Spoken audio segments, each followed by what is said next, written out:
We're going to have a group viewing, I think. You've never seen that? A screening. I have not, but I've heard it for so many years. I feel like I've seen it.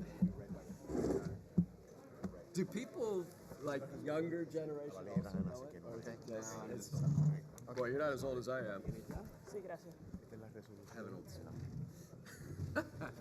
As do I. I had an old soul when I was young. Esto va a ser para lo de COSEC. Nothing wrong with that. No. Get you.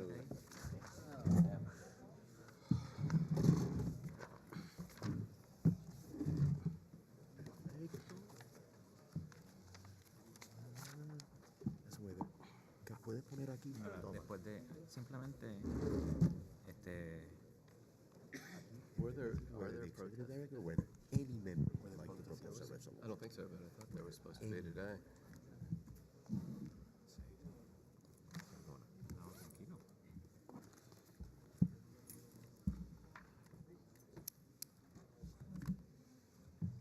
Any member.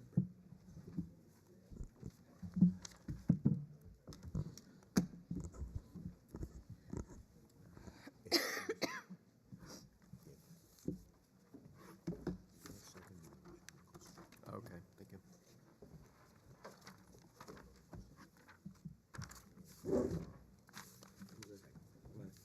Muy buenos días, bienvenidos y disculpen la demora. Mi nombre es José Carrión, soy el presidente de la Junta de Supervisión Fiscal. Good morning, everybody. My name is José Carrión. I am the chairman of the Oversight Board, Fiscal Oversight Board. Thank you for being here this morning, and please pardon the late start this morning. Let us begin by asking all folks present to cooperate, please, with us in conducting a productive meeting, including keeping all phones in silent mode and abstaining from conversation and any comments until, of course, the public comment section. I would like to conduct a roll call to determine which members are with us this morning. Dr. Biggs? Present. Mr. Garcia? Present. Is the judge on the line? Yes, present. Good morning, Arthur. Jose Ramon is not with us this morning. Ms. Mato Santos? Present. Professor Skeel? Present. The Governor Rosselló's ex officio member, Mr. Sobrino? Present. A quorum is present, and now I would like to call the meeting to order. I would also like to ask our General Counsel, Mr. El Curi, to act as Secretary for this meeting. Thank you. I would like to recognize the presence, once again, of Mr. Gerardo Portela, the Executive Director of the Puerto Rico Fiscal Agency and Financial Advisory Authority. This morning, he is joined by Mr. Carlos Contreras, who's el secretario De Obras Públicas. Secretary Contreras is also Secretary of Obras Públicas, so bienvenido, Secretario. Mr. Walter Alomar, President and Board of Trustees of the University of Puerto Rico, bienvenido.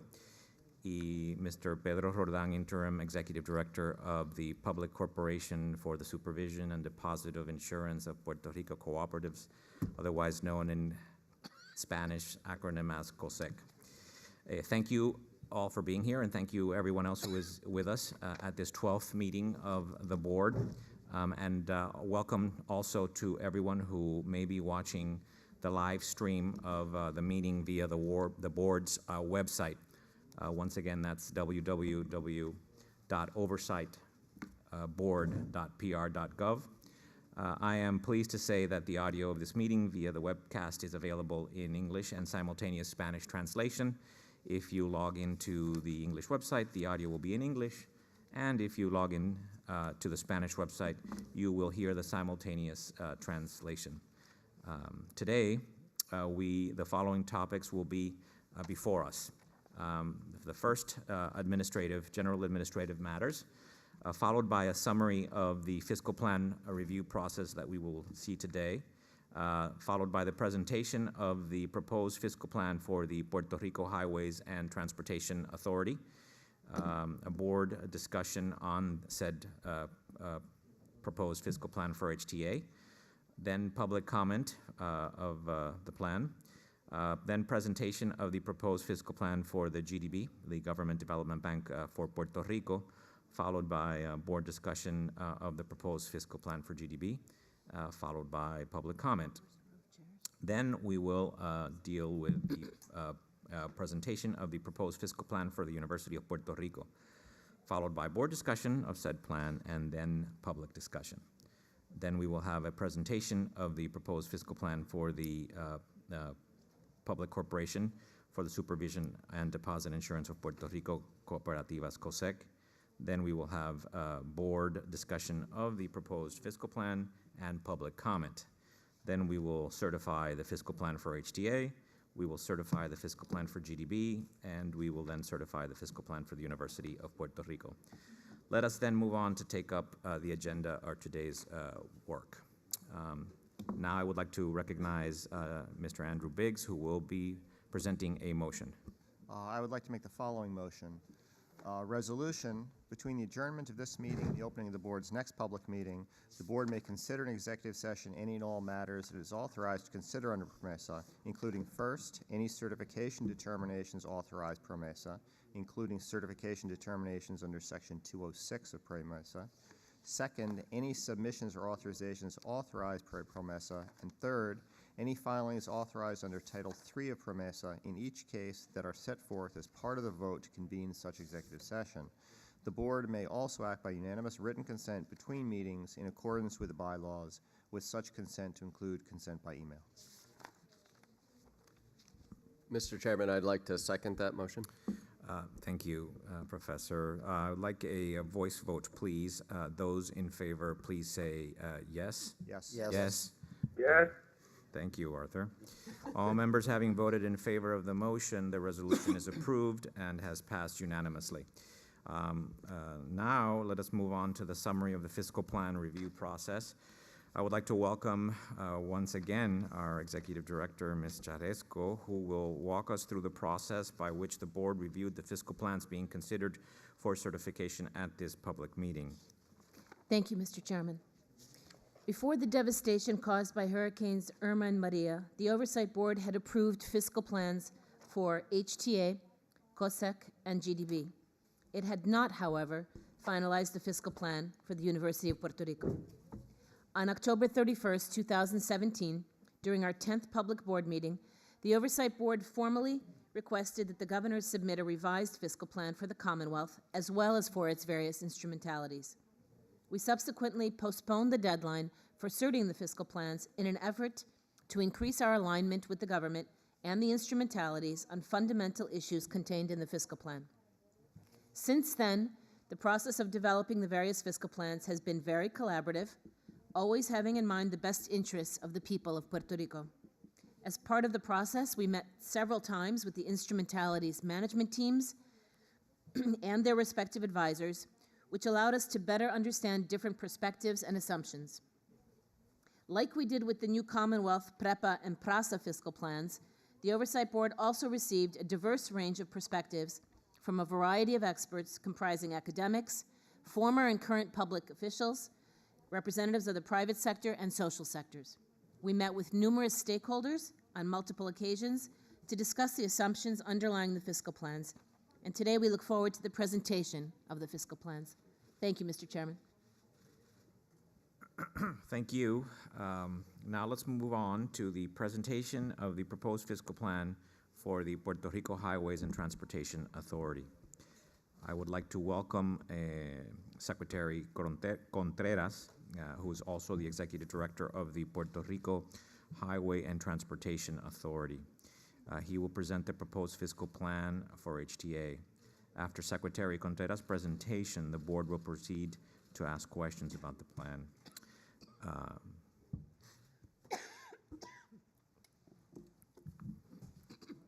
Bienvenido, Secretario. For purposes of the record, if you could all please identify yourselves once again and your respective roles here today. Good morning, Gerardo Portela, Executive Director of FOMB. Hello, good morning. For the record, this is Carlos Contreras, Secretary of the Department of Transportation and Public Works and Executive Director of the Puerto Rico Highway and Transportation Authority. Good morning. This is Mohammed Yassin, Chief Legal and Regulatory Officer for AFAF. Gerardo Loran, Chief Officer for Public Corporations, AFAF. Good morning, Juan Maldonado, General Counsel for the PRHTA. Good morning, Elizabeth LaPuma from Alvarez and Michelle, Financial Advisor.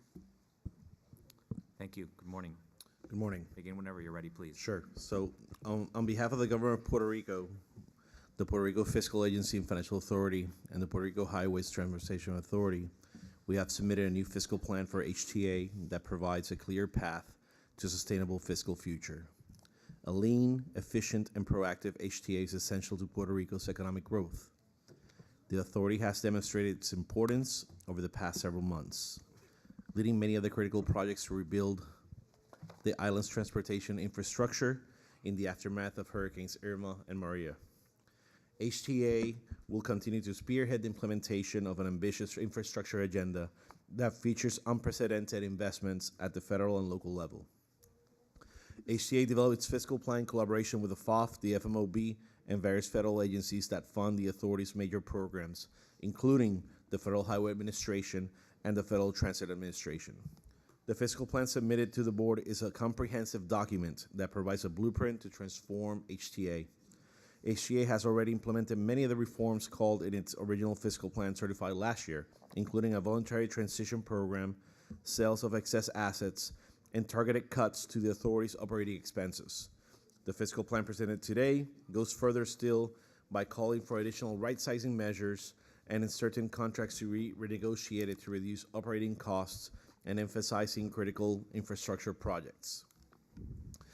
HTA's new fiscal plan addresses alleged violations set forth in the board's March 28, 2018 letter to the governor by implementing many of the Oversight Board's recommendations, with the exceptions of increasing tolls and further cuts to the already reduced payroll. Yet, on Wednesday, April 18th, the Oversight Board published its own proposed fiscal plan for HTA that would impose toll increases and a mandatory 15% reduction in personnel costs. We do not believe that these drastic measures are necessary or appropriate for HTA to achieve fiscal stability. Rather, we're of the opinion that these measures will duly impair HTA's ability to carry out its mission to provide safe and reliable transportation infrastructure to the people of Puerto Rico and impede Puerto Rico's overall economic recovery. I would like to thank the team at HTA and my team at AFAF, as well as our advisors for the countless hours they have dedicated to this new fiscal plan. I would like to also thank the board and its advisors for their recommendations and input. At this point, it's my pleasure to introduce Secretary Carlos Contreras Aponte, Secretary of Transportation and Public Works, and the Executive Director of HTA, who will provide further details on the HTA fiscal plan. Thank you. Hello, good morning. For the record, Mr. Juan Maldonado, he will be reading my statement, and then after that I will be doing some comments and receiving questions from the board. Morning to the chairman and the board members, Ms. Yaresco and Attorney El-Khoury. Over the past few months, we have endeavored to create a new fiscal plan for HTA that builds on the foundation laid by the current certified fiscal plan and that takes into consideration the effect of Hurricane Maria, most devastating natural disaster to strike the island. Puerto Rico needs better road and transportation infrastructure to foster economic development. It is in response to these needs that we have developed a plan that paves the path to a new HTA, financially viable, environmentally responsible, efficient, in summary, a best-in-class agency to deliver one of the most ambitious infrastructure and transportation initiatives in memory. We use data and third-party validation in developing the fiscal plan to demonstrate our commitment to regaining fiscal stability. Over the past several months, my team and AFAF have had productive discussions with the board and its advisors. These discussions have resulted in consensus on many of the key issues, and we believe that the fiscal plan developed through this process establishes an achievable vision for the future. The Puerto Rico Highways and Transportation Authority is committed to delivering the critical transportation infrastructure needed for the island's economic recovery and growth. To fulfill this commitment, HTA is implementing a transformation to become a more efficient agency that maximizes federal investment while improving the quality of life of Puerto Ricans across the island. To reach fiscal sustainability, the plan includes several measures, some of which we would like to highlight. Implements a voluntary transition program to right-size the authority. Includes a new capital improvement plan with limited central government investment, which prioritizes hurricane recovery and provides resources for congestion management and critical investments in road safety, bridges, and pavement quality. It also provides for improvements to toll operations to reduce operating costs and decrease toll leakage without the need to increase toll rates. Maximizes the benefits of PROMISA to renegotiate the terms of certain contracts and reduce the operating costs based on achievable benchmarks and improve accountability. Most importantly, the fiscal plan establishes a new operating model that will help HTA scale responsibly to meet the challenge of hurricane recovery and, upon completion, scale back down to meet the needs of HTA's ordinary construction and preservation program. Puerto Rico Transportation Network relies significantly on the financial support from the Federal Highways Administration and the Federal Transit Administration to develop and maintain a safe and reliable transportation network, which is critical to the well-being of every citizen and organization. Maintaining and strengthening this partnership with federal regulators is crucial to the success of HTA and the island's economic recovery. Meeting requirements for continued federal funding is a top priority for the fiscal plan. In total, HTA identified $285 million in savings over the 6-year fiscal plan period. On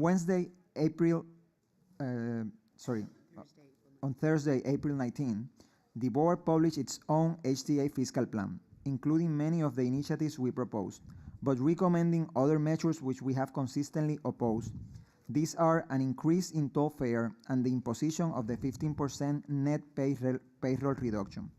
We cannot reconcile our objective of implementing a massive infrastructure agenda and reaching such a drastic payroll reduction during the 5 years provided by the board. As such, we reserve the right afforded under PROMISA to reject those recommendations.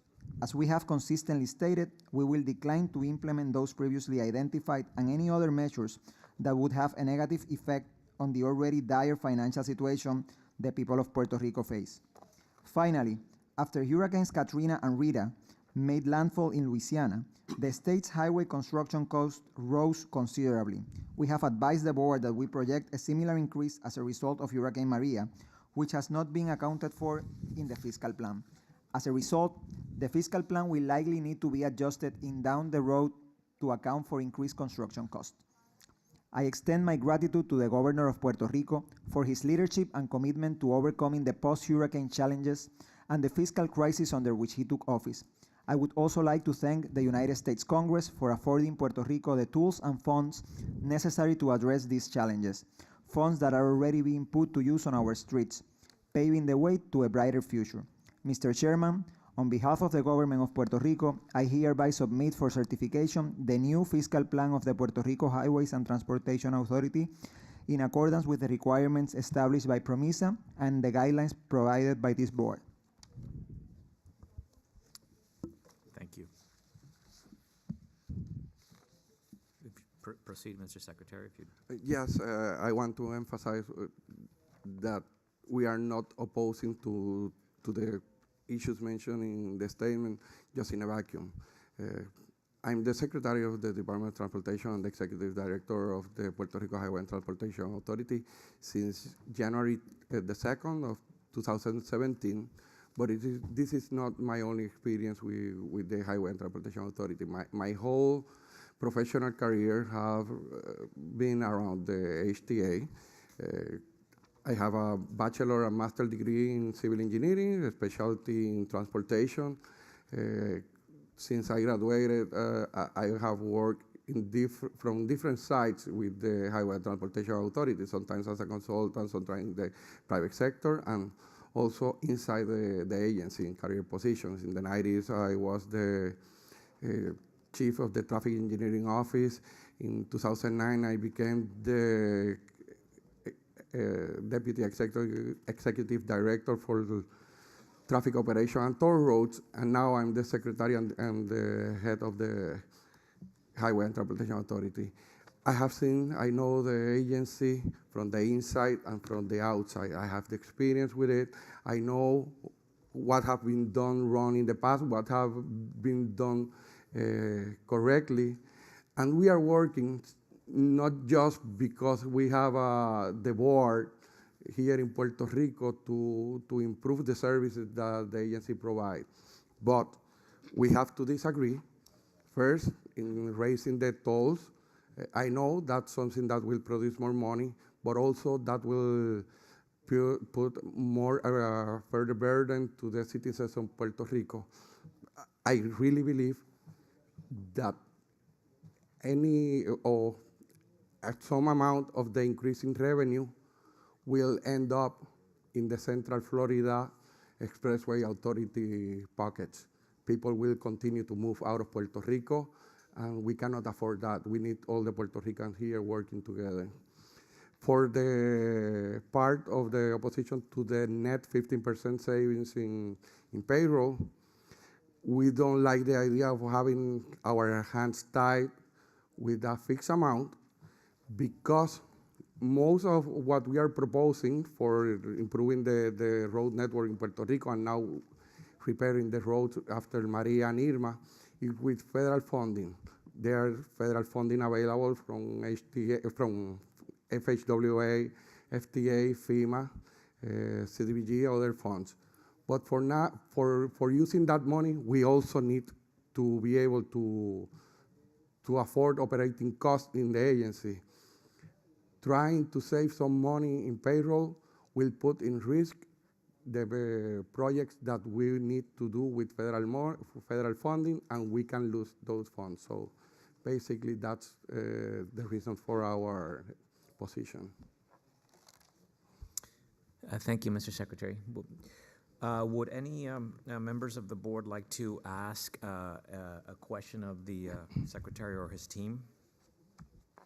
I have a question. Yes, sir. Mr. Contreras, Yes. could you say a little bit more about your plans for alleviating congestion going forward? What kinds of initiatives are you all thinking about? Yes, in the 90s, we started working with traffic congestion. We started what it was called MIST, Management Information System for Traffic, connecting the traffic signals around the island. In 2012, when I was the Deputy Executive Director for Traffic Operation and Toll Roads, we bid the project for designing the ITS system for Puerto Rico. That's something that it's going on, and we have a consultant working with the design and producing the projects, for example, for managing traffic incidents with video detection, with VMS, the variable message signs. As an example, we also have what is called Seguro. We inaugurated that project last year.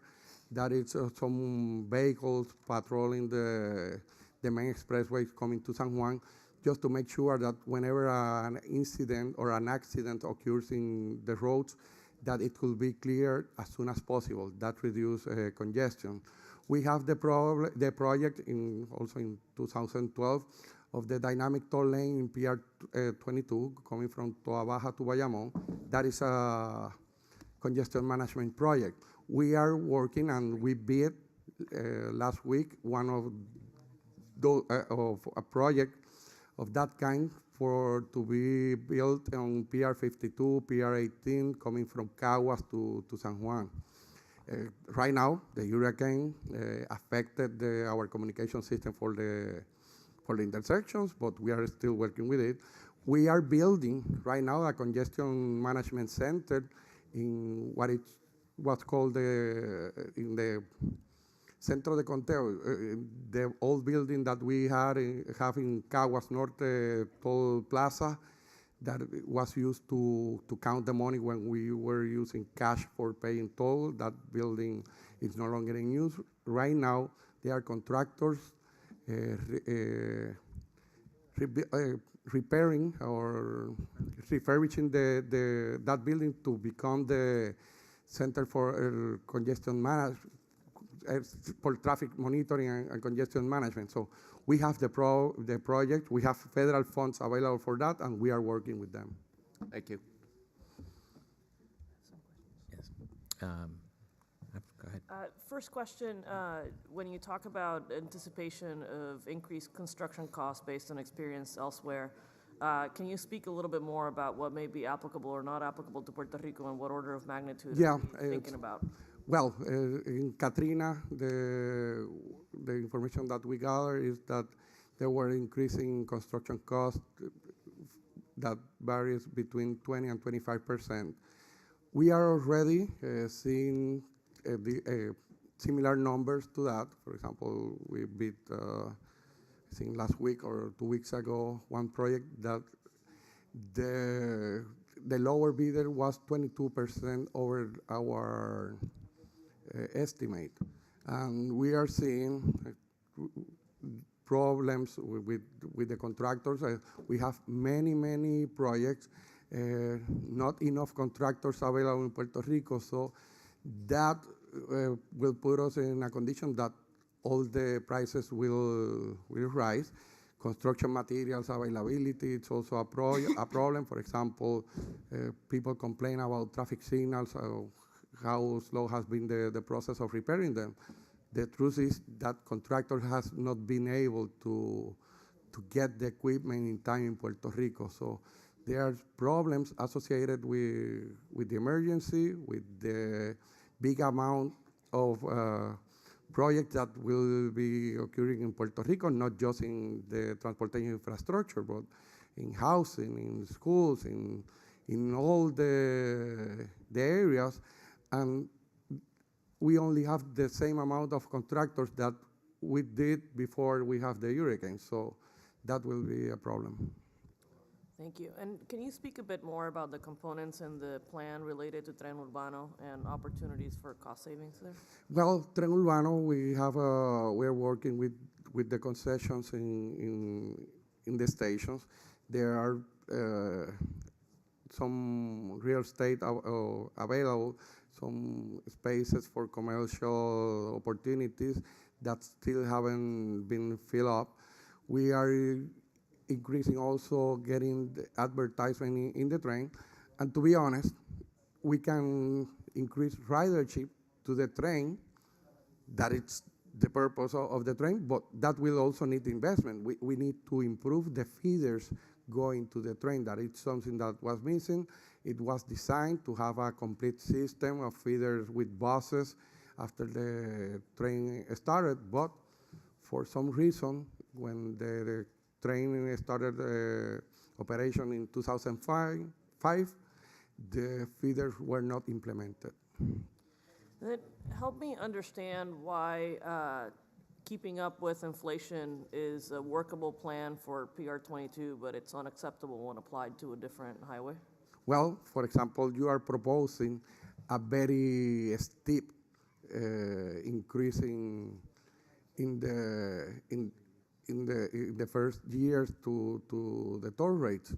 But again, right now, the economy of Puerto Rico is at its worst time.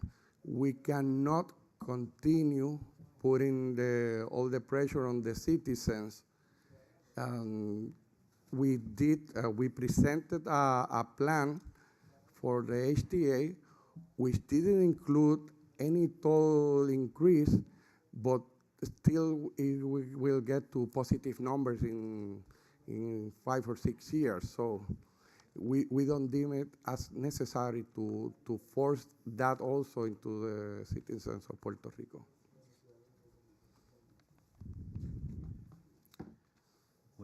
Would anybody else like to ask a question? Thank you very much, Mr. Secretary, and I would like to thank your team and AFAF as well for all the collaboration and the work that went into the fiscal plan and the collaboration. So thank you very much. Thank you for the opportunity. So let's now I would like to ask our Executive Director to present the proposed fiscal plan for the HTA as developed by the board, a draft of which was posted on the website prior to this meeting. Yeah. After Mr. Esco's presentation, I will invite board members to ask questions and also allow for discussion of the board's proposed plan by members and followed by public comments.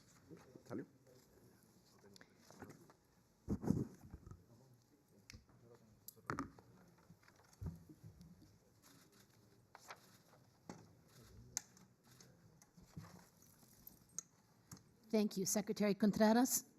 Thank you to everyone who made the presentation, and thank you all for the work that you are doing to create an efficient transportation system for the people of Puerto Rico. This new fiscal plan for HTA comes at a critical moment for HTA and the island of Puerto Rico. As Puerto Rico strives to recover from the devastating impact of Hurricane Maria, a safe, sustainable, and efficient transportation system is an imperative for economic development and a right of every Puerto Rican. Even before Maria, the performance of Puerto Rico's system lagged nationwide targets, and the state of the system has understandably only worsened since.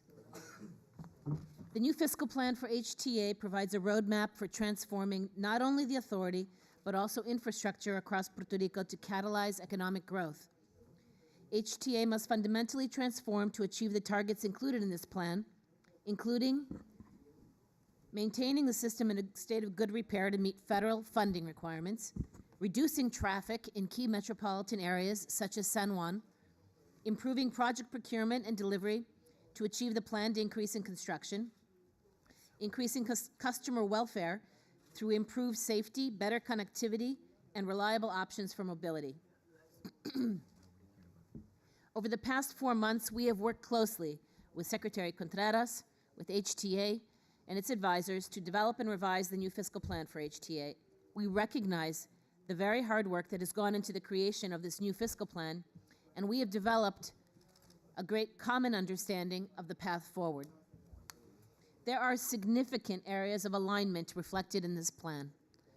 Specifically, the Oversight Board and HTA are aligned that HTA must improve its governance processes by establishing an independent board of diversified professionals and by providing aspirational operational targets and tracking performance outcomes across the organization.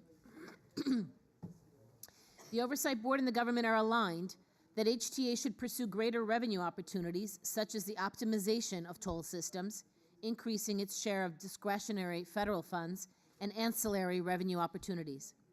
The Oversight Board and the government are aligned that HTA should optimize its operational and capital expenditures through improved project prioritization, planning and delivery, rebidding of contracts, and a workforce transition. The Oversight Board and HTA are aligned that HTA must continue to evaluate concession opportunities that create value.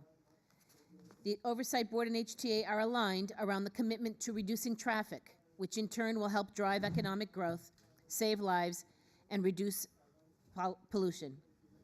The Oversight Board and HTA are aligned on the need for post-certification reporting on liquidity, budgeting, and other milestones to ensure transparency for all stakeholders.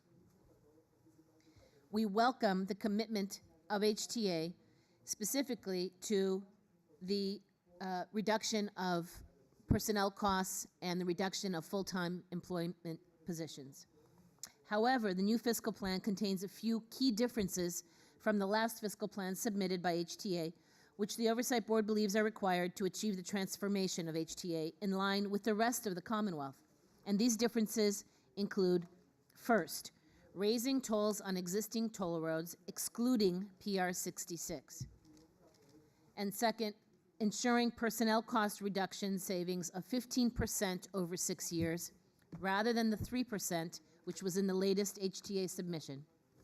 And third, consistent with pension reform of the employment retirement system at the Commonwealth, HTA must recognize the savings related to pension cost reductions. On the first difference around tolling, the Oversight Board would like to note that Consumer Price Index, or CPI, linked tolling is already in effect on PR22, as referenced by Ms. Matosantos. HTA has not implemented a regular rate increase to keep up with inflation. In fact, I believe the last toll increases were 5 years ago. And PR52, which represents over 90% of the projected incremental revenues, is below the US median even when adjusted for inflation. In the published new fiscal plan for HTA, I draw your attention to the specific pages, page 49, 50, and 51.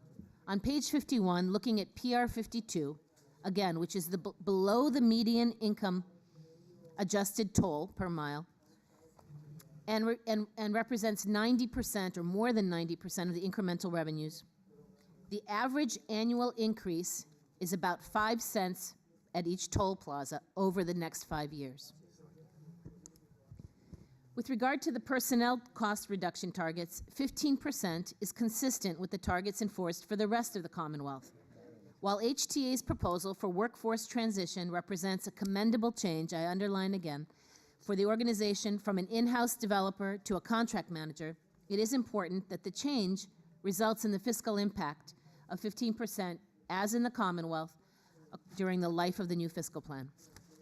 If successfully implemented, these measures will move HTA from a fiscal gap of approximately $50 million to a primary surplus of over $350 million, with annual savings from the measures leading to $120 million per year by FY23, all while ensuring that the authority can address traffic reduction, can deliver on its capital program and recovery efforts, critical to enable economic growth. The new fiscal plan for HTA lays out the path for its transformation, but does not provide for payment of contractual debt obligation and explore cash gaps.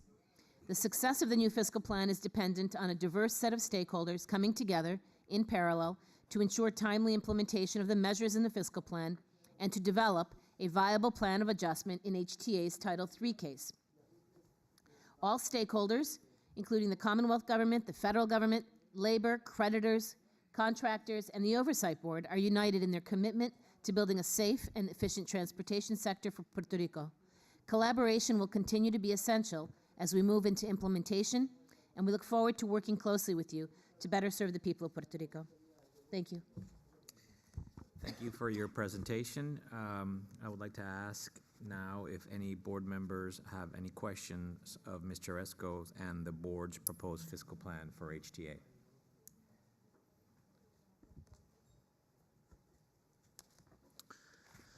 Very well. Let's move on then to public comment. Now I will open up the floor for public comment. Each person will have up to 3 minutes to express their views. Any person interested, please stand up, and you will be recognized, and a microphone will be taken to your seat. Please state your name and your affiliation, if you have one, and speak as clearly as possible. Thank you very much. Any comments? None. Very good. Thank you. Let's move forward to the presentation of the proposed fiscal plan for the GDB, the Government Development Bank of Puerto Rico. I would like to ask Mr. Sobrino, the president of the GDB, to present the proposed fiscal plan for the GDB. Please. After Mr. Sobrino's presentation, the board will proceed to ask questions of the plan.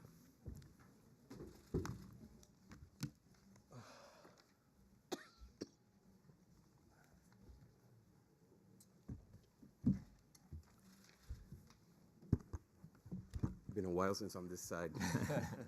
Welcome, sir.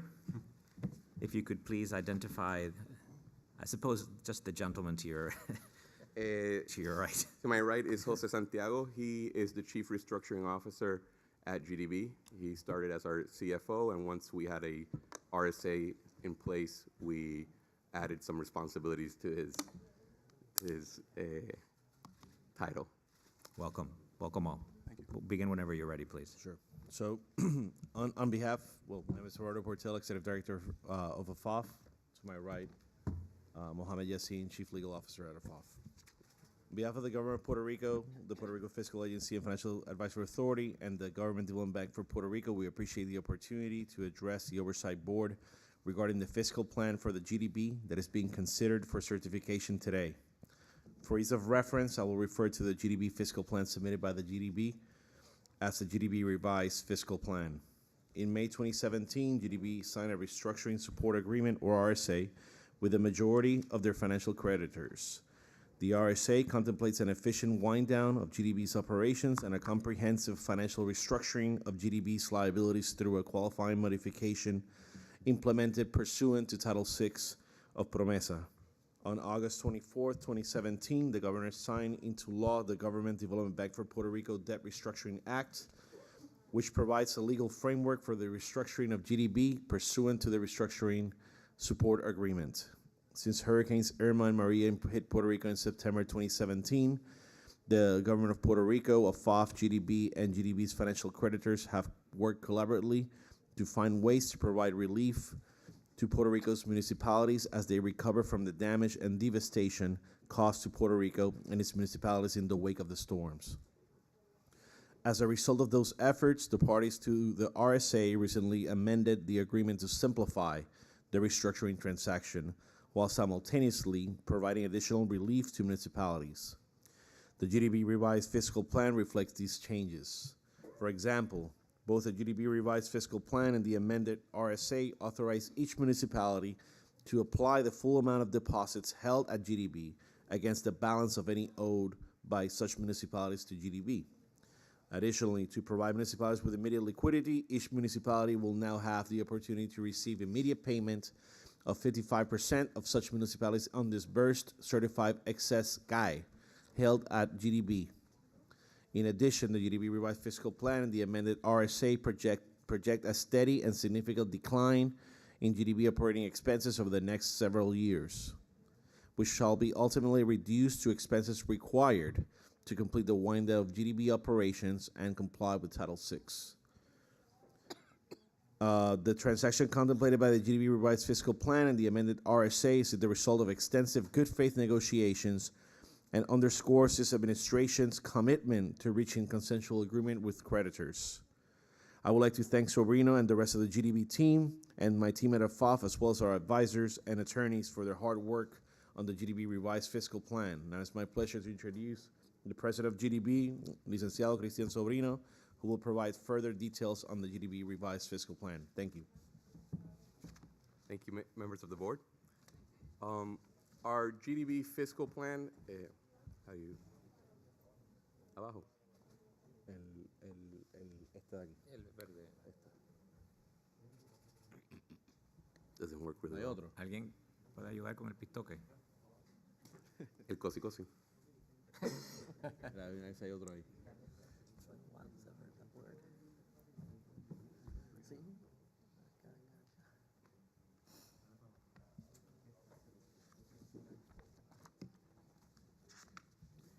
Estamos bregando con eso.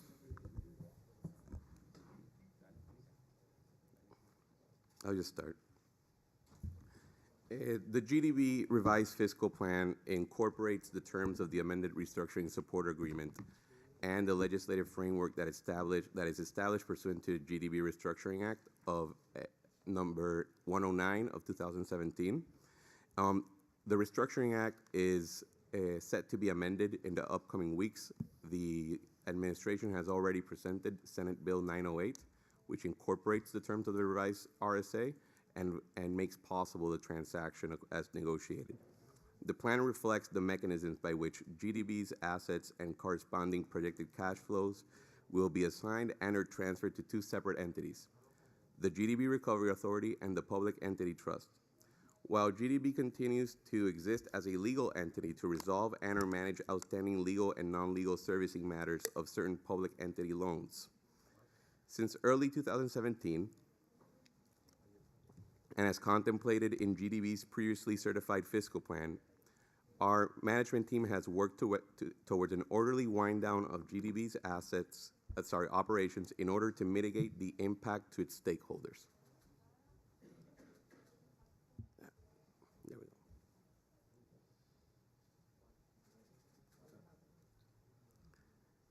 On March 23rd, 2018, GDB concluded its operational wind down, whereas all fundamental operations ceased or were transferred to other entities such as AFAF, EDB, the Housing Finance Authority, amongst others. And the workforce restructuring was completed with minimal at-will staffing retained to conclude legal and operational matters through fiscal year 2019. On March 27, 2018, AFAF, GDB, and a significant portion of parties to GDB's RSA agreed to amend it. The RSA amendment became effective pursuant to its terms on April 6, 2018. Recertification will be submitted to the FOMB promptly after this meeting and certification of the fiscal plan. This is a timeline of the accomplishments that we've been able to achieve since January of 2017. In January, when the GDB new management and board of directors was appointed, a strategic session and meeting took place between AFAF and GDB management to establish what was the route and the future of the bank. After determining that it was no longer viable as a financial institution, GDB presented a fiscal plan that provided for an orderly wind down of its assets and its liabilities. We were successful in negotiating an RSA with financial creditors and with commencing a wind down process that was unfortunately interrupted by Hurricane Maria. After that, GDB management and the board of directors reassessed the situation and determined that the wind down, the timeline for the wind down had to be brought forward at least a year to cease operations in 2018, with an amendment to the RSA necessary to make sure that the municipalities, which are a strong asset component of the RSA, were provided the relief and the opportunity to apply their former deposits to their loans and ensure their continued performing status as an asset.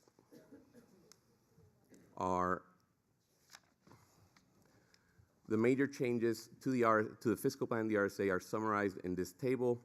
We can see that the largest changes is in the application of the remaining deposits for the municipalities against their loans and the ability of receiving the excess CAE settlement money before closing of the Title VI qualified modification. The new bonds are going to be simplified from a 3-tranche menu to a single tranche at 55% exchange rate with an interest of 7.5 and continuing its payment in kind structure in the case that available cash flow is not present.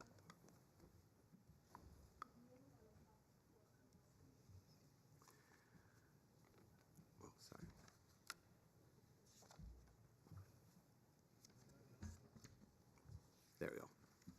Based on the assessments of GDB's loan portfolio and information available in the wake of Hurricanes Irma and Maria, the plan assumes currently performing municipal loans after the application of municipal deposits against them. Certain public sector loans and the sale of real estate-owned assets are the only sources of revenue going forward within the fiscal plan. To the extent a loan asset is not performing, the plan assumes that such loan remains non-performing, although GDB or any successor entity reserves the right to pursue collection efforts subject to the limitations imposed by the Restructuring Act and pursuant to Title III proceedings where applicable. The plan assumes the continued orderly sale or other legally available disposition of real estate-owned assets. Indeed, we were able to successfully carry out RFP processes for 3 properties in the metro area that had remained on GDB's books for at least 10 years. All fundamental operations of GDB have ceased as of March, with substantially all employees having separated or transferred from GDB. The plan reflects ongoing activity at GDB limited to servicing and pursuing resolution strategies for certain public entity loans, such as the Comprehensive Cancer Center and the Centro Médico of Puerto Rico. The plan assumes GDB and the PET are funded at closing of Title VI with sufficient funds to complete their respective responsibilities without further financial assistance from the GDB Recovery Authority or the government. GDB has segregated approximately $22 million corresponding to GDB's obligations to former GDB employees that retired pursuant to various pre-retirement and voluntary separation programs. Promptly after the certification of the plan, GDB shall transfer such funds to a new trust to be constituted by GDB for the benefit of said retired employees, releasing GDB from such obligations. Plan is consistent with the government's fiscal plan and other covered entity fiscal plans as well. This is a summary of the financial projections up to fiscal 2023 for the Recovery Authority, PET, and GDB taken together. We see a total cash flow of approximately $1 billion in those years, with a cash funding or disbursements of $1,069 million, with a remaining ending cash balance of $3,900,000 at the end of that period.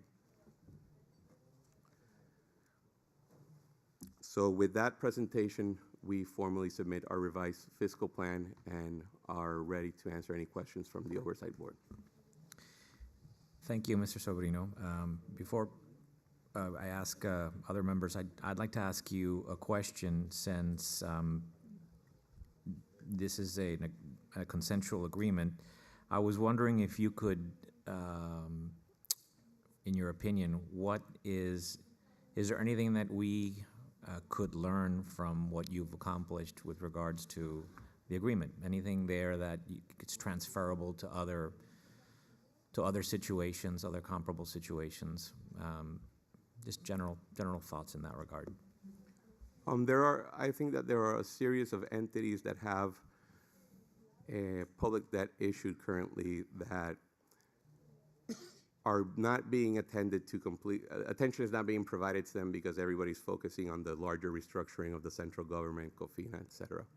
I think that if you concentrate on preparing a simple yet straightforward plan of execution, and you pursue that plan aggressively and provide data and information that is trustworthy, creditors and other parties and other stakeholders will reach an agreement on what the course of action is, and then trust that you will execute. That's what we did at the bank. We used internal employees. We limited the number of outside consultants. And with that, we were able to accumulate small wins that have that resulted in a successful wind down of very complex institutions such as the bank. Yeah, thank you. Does anybody have any questions for? Yeah, go ahead, David. I have a question. Mr. Sobrino, thanks for your presentation. Can you talk a little bit about how the RSA was changed to the current RSA and why it was changed? What we saw is that after the hurricane hit the island, we met with CRIM, which is the property tax, the central property tax collection entity in the government of Puerto Rico, and followed closely what was the experience in collections from the hurricane up to about February. Once we saw that data, we were able to sit down with our creditors and provide them with updated information. And there, the case for providing a relief to the municipalities was obvious.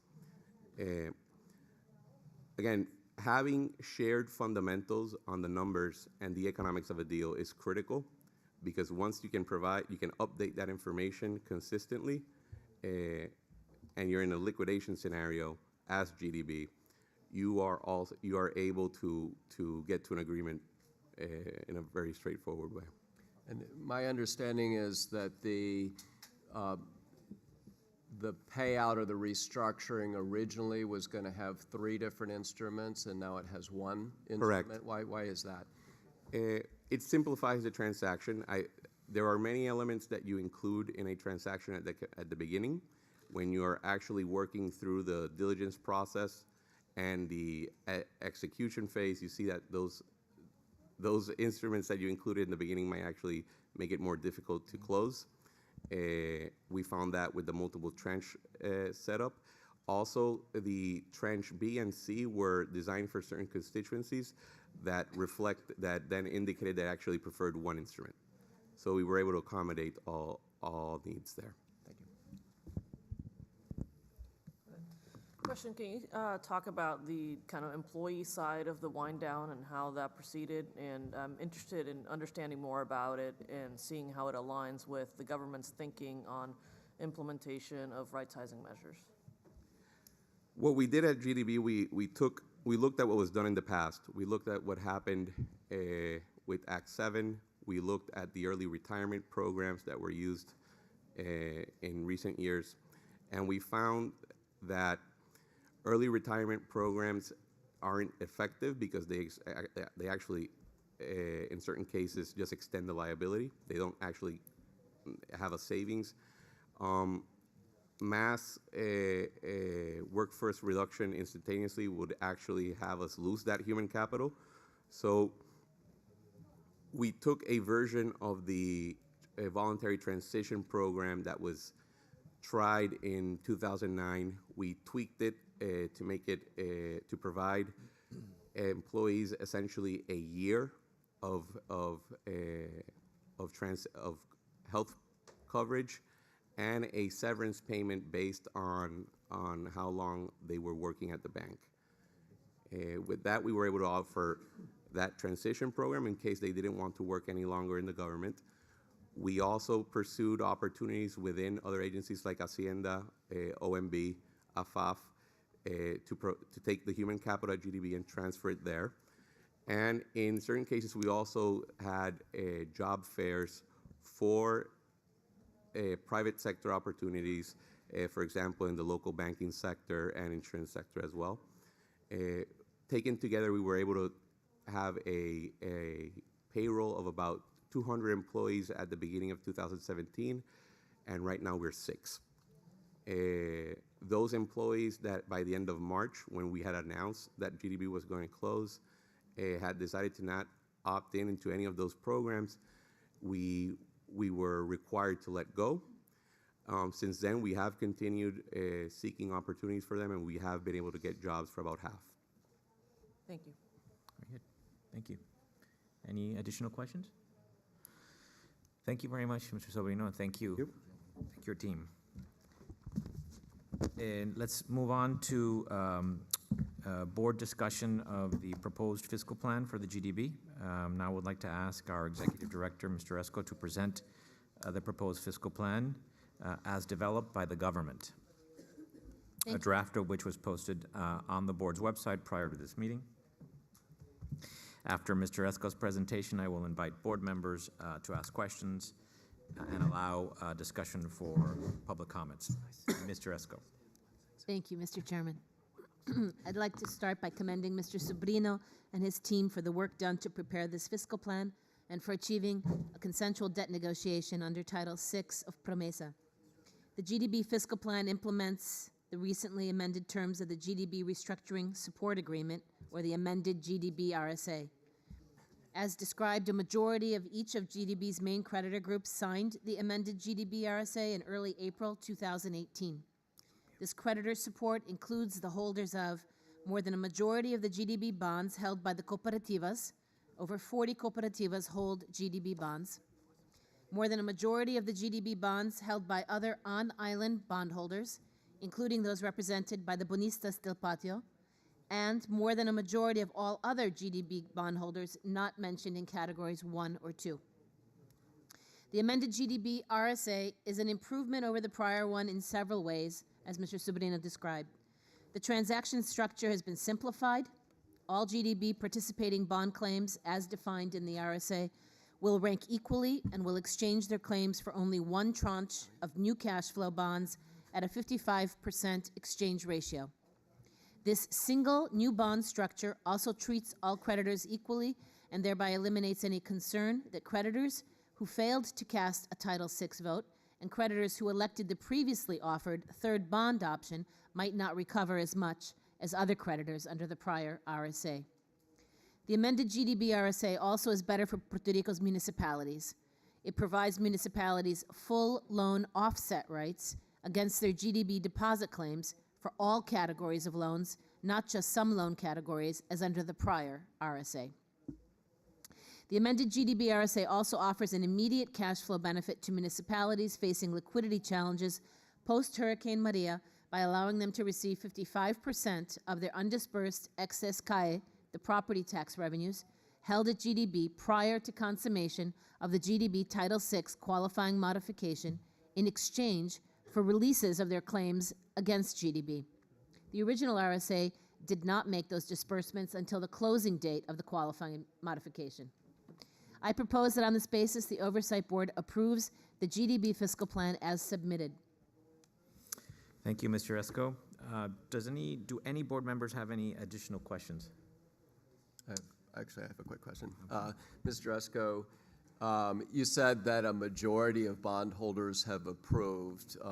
If you know at this point, does that mean a sufficient majority for a Title VI approval or a simple majority? It's my understanding that it is sufficient it's enough for Title for VI. the But Title Christian? The voting process for the qualifying modification is separate from the signing of the RSA. We do anticipate that we will have the votes to close the qualifying modification as required under the law, but they are two separate processes, and we have to make that clear. Thank you. There being no further questions from the board, now I'd like to open up the process for public comment. Again, would anybody like to make so I don't have to read this. Does anybody want to make a public comment? Okay, thank you very much. Now let's move on to the presentation of the proposed fiscal plan for the University of Puerto Rico. I would like to welcome Mr. Walter Alomar, President of the Board of Trustees of the University of Puerto Rico, who will present the proposed fiscal plan for the University of Puerto Rico. After Mr. Alomar's presentation, the board will proceed to ask questions of the plan.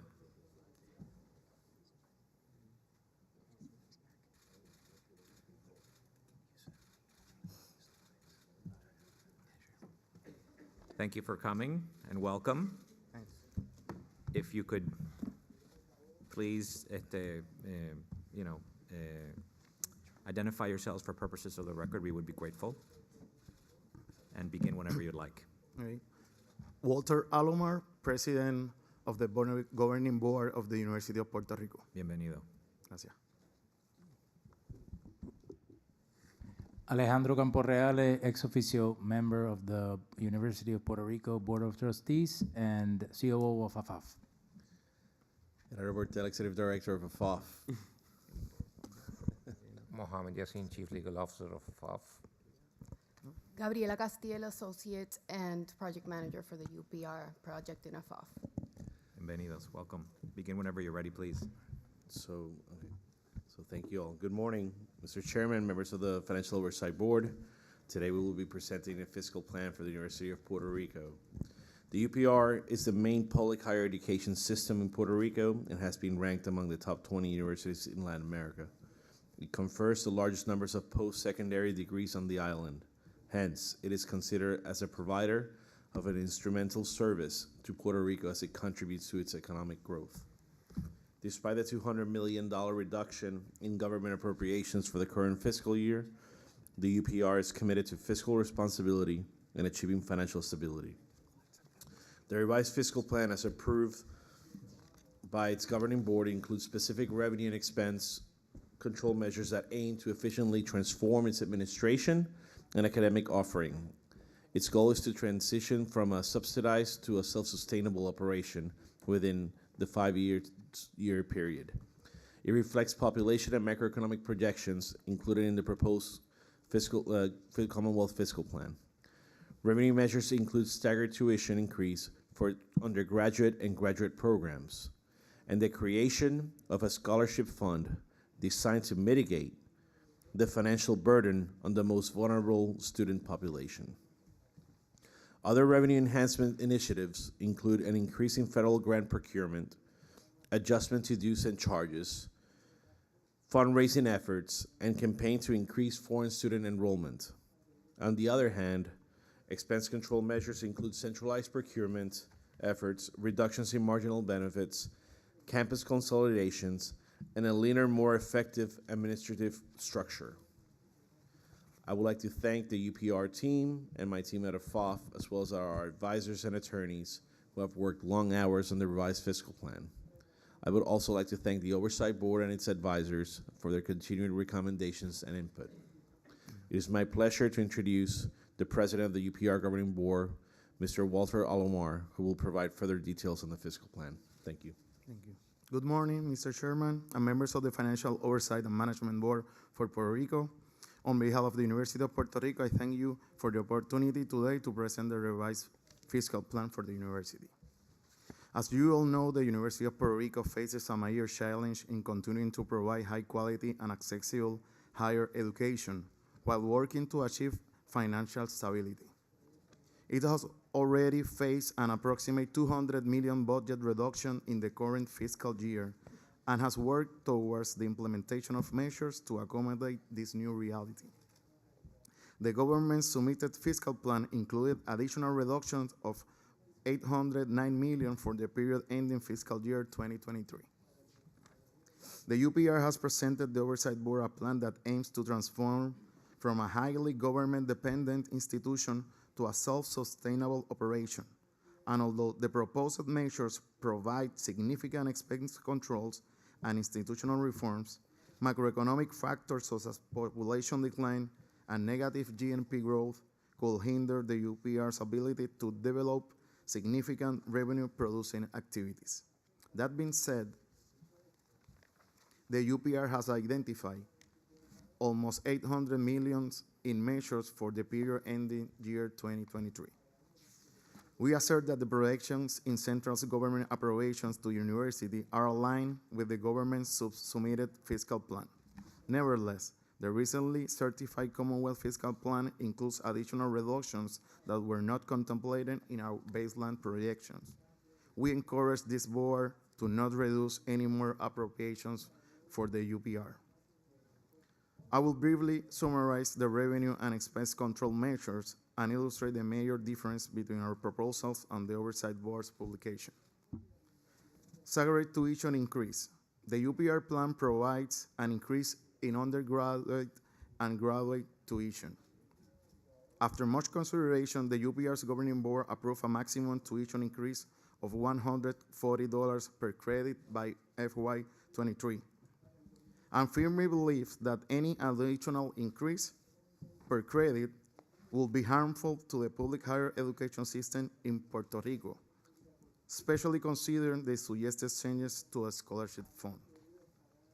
We are pleased the Oversight Board finally accepted our recommendation regarding that the increase for undergraduate tuition should be gradual and lower the next fiscal year. Regarding the credit at the graduate level, the OPR proposed a stepwise increase to reach $200 per credit and the PhD credit up to $250 per credit. For medical schools, an increase of 50% was proposed.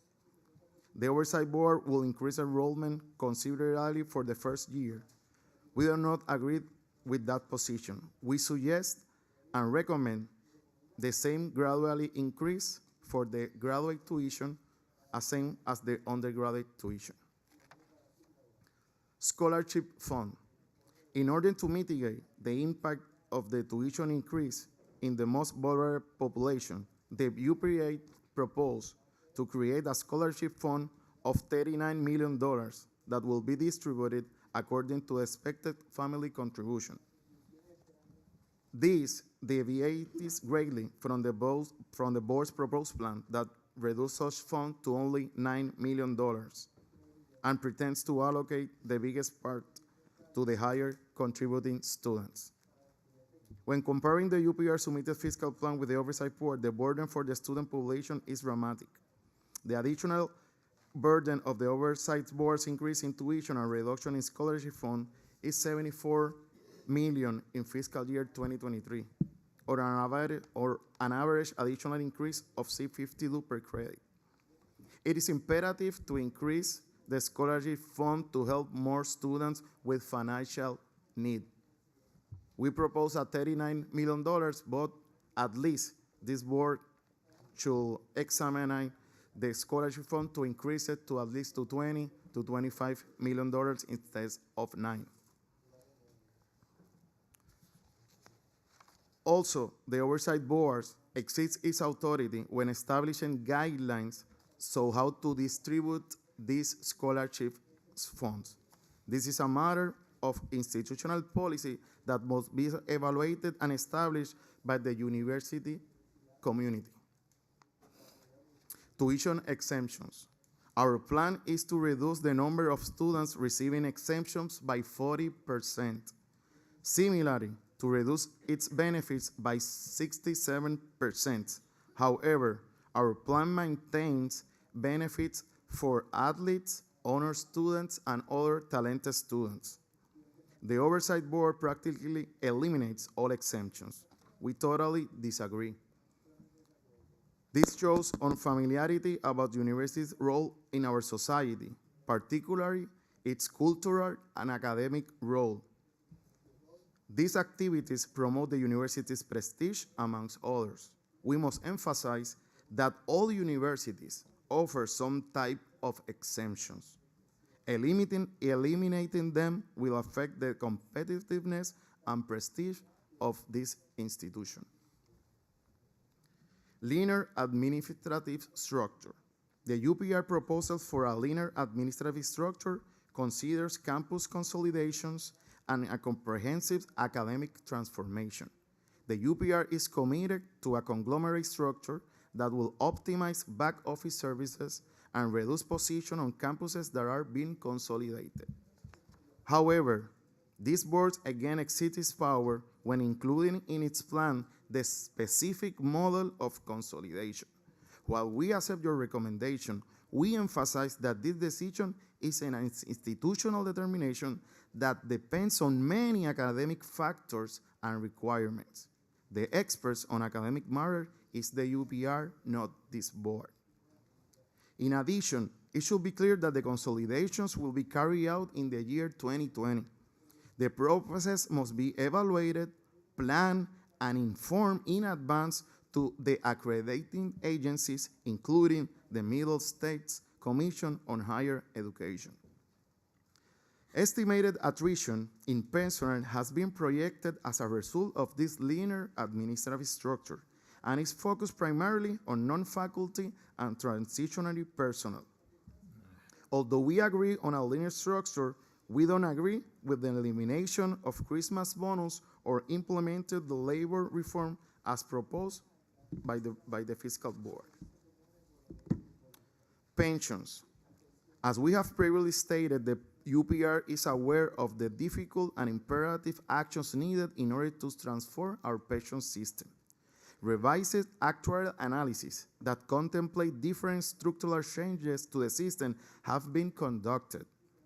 The UPR's governing board has not made a decision as to the system's transformation and therefore has decided that for fiscal year 2019, the system will remain the same, with any changes being realized beginning fiscal year 2020.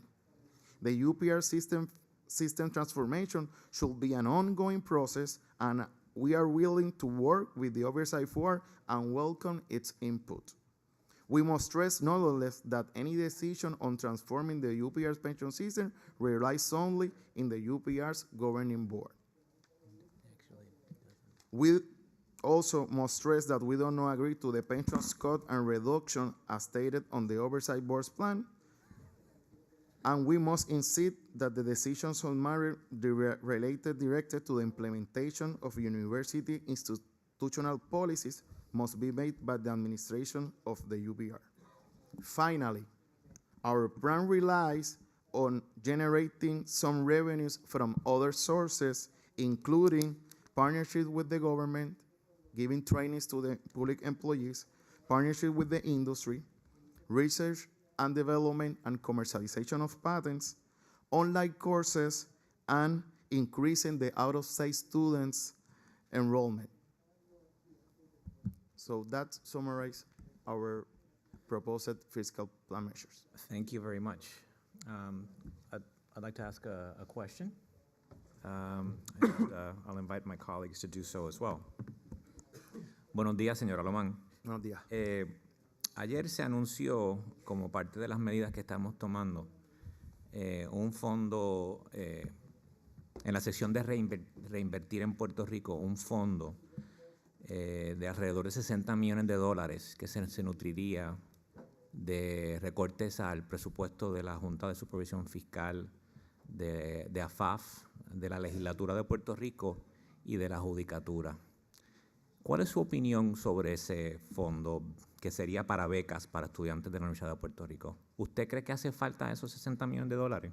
Bueno, crear un fondo para destinarlo a, por ejemplo, el fondo total, que ahora mismo el de nosotros es de $100 millones, y incrementarlo, como bien en el plan propuesto, de esos se hacían 60 millones por 5 años, 315 millones.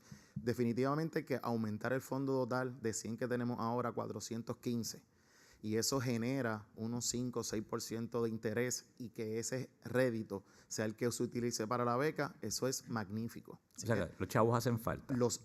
El dinero hace falta, y invertirlos en el fondo total, que es un fondo que es perpetuo, que no se gasta solamente en 2 o 3 años y volvemos en cero, es sumamente importante. ¿De dónde sale el dinero? Ya ahí pues queda fuera de mi, de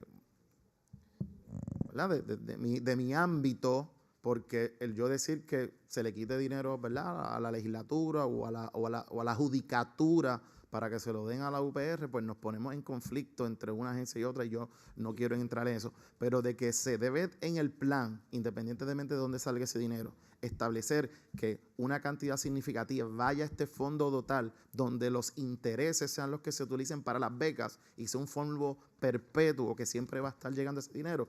Estamos 100% de acuerdo. Muy bien. I have another question regarding what is the university doing, if anything, regarding selling what the University of Puerto Rico offers, which is a quality education, for example, in Latin America, to increase people from neighboring countries to attend the University of Puerto Rico and therefore increase the income for the university? Definitely, that's one side that we want to exploit. President Darrell Hillman, the president of the University of Puerto Rico, has entered in communication with the Secretary of the Department of State, Luis Gerardo Marin, to establish some communications, so when the Department of State establishes visits to America Latina, it could promote the University of Puerto Rico. The same could be done with the Department of Economic Development, Ingeniero Manuel Lavoy, so when he established some relationships of the economic development, it could promote the University of Puerto Rico. But we have to invest in it. So the plan does address some investing in promoting Puerto Rico in America Latina. We provide the best. We provide a U.S. degree, U.S. accredited, in U.S. soil, but speaking in Spanish. So we have to exploit that. Also, some trainings to the judges and judiciary people or other justice agents or officers from America Latina that could be benefit for studying not only the civil law of America Latina but also the common law of Puerto Rico. So we have been entering in those types of arrangements, but we have to invest in that. Also, we have some partnerships with the university in the United States. Because of the tuition in the United States so expensive, we might have also a good benefit from bringing students from Florida, from New York. Actually, last week I was in the University of Buffalo entering in a partnership, so we can also bring students from the U.S. because of the less expensive tuition. And maybe it's not the full bachelor's, but if they can being here for winter and summers, there's a lot of credits that can be convalidated and they save money in the U.S. Thank you. I have a question as well. One of the things that UPR has not done a lot of in the past is raise money from successful graduates on the mainland, of which there are many. Are there any plans to focus a little bit more on that? Yes, we agree totally. We have a lot of students, alumni in the U.S. are excellent students and then will be able to contribute to University of Puerto Rico. But the reality is that our donations are around $10 to $15 million a year. That is very, very, very low compared to universities in the U.S. So we have to focus and invest to promote donations, to encourage endowments through internet pages, to new open accounts for the Fondo Total. So we have, again, to invest in these kinds of promotions, awareness, so that they can contribute to the University of Puerto Rico. If I may, I have 4 questions that I would like to explore. The first one is, I understand that the university is proposing a hub and spoke model in order to be able to drive efficiencies at the different campuses. Would you be able to explain in more detail, what does that entail? The consolidation matters? Yeah. For example, we have Mayagüez, Utuado, and Aguadilla. Mayagüez have agricultural sciences and have engineering. So we have Utuado, which specializes basically in science of agriculture, and we have Aguadilla that have the Aerospace and Aeronautics Institute and focus on engineering. So what we plan is to consolidate, not this year, 2019, because it has to go to a process with Middle States Commission of Higher Education, but for 2020, that we have, instead of 3 campuses, we will have 1 campus. It will be the Mayagüez campus. And Mayagüez campus with only 1 program, with only 1 chancellor and only 1 back office, will determine and will consult with each of the students and professors which types of programs can be taught in Utuado, in the structures in Utuado, and what programs can be taught and instructed in Aguadilla. Obviously, it depends in the necessity of the people in Utuado, on the students and in the how many students are in those structures. For example, in Utuado right now are around 900 students. It obviously will have some programs there, but less than is now. In Aguadilla we have 3,500 students, so it can manage to keep some programs that are proportional with the students, and that's what we want to do with the consolidations of the campuses, of having 11 separate units. We will gonna reduce it to 5. Well, I congratulate you on that. That sounds like a sensible manner to still be able to provide the service when it's needed, but at the same time try to find synergies and efficiencies in a very difficult environment, as you have outlined. And provide I might add, and to keep providing strategically education for different students and needs around the island. I'm from Mayagüez, so I'm glad to hear that Mayagüez is becoming the center there. Second question, I understand that either you have started or you're working on a negotiation of the collective bargaining agreement. So can you give us some comments into what's the process and what are your expectations? Yes, the collective bargaining agreement ended or should end this year, so we will have a new collective agreement in 2018, 2019. And what we propose is a reduction of benefits for the employees that matches the Law 26, Act 26 of the central government. So in that regard, the benefits of the UPR employees was greater, so we reduce it. So we have savings in some of the benefits that are reduced that matches the benefits of the central government as stated in Act 26. Okay. Third question is related. I understand that the UPR currently has over $300 million in cash, and I wanted to understand, what's your view in terms of the utilization of the cash? Given the challenges that you have, but also the debt that the UPR has with bondholders. Okay. In that regard, and the people of finance can help me in that, I know that at least we have over $50 million restricted for CapEx, for capital investment, that some projects that are certified that gonna be used. I think that we have like also other $50 million restricted for the Pell grants. And I think that we are basically using $150 million for liquidity because the expenses of the university, because it's so huge, we have a payroll around $60 million per month. So I think that's why it may seem a little bit higher, but that's $300 million are divided in almost 100 restricted funds, and the other because of the magnitude of the payroll expenses of the university.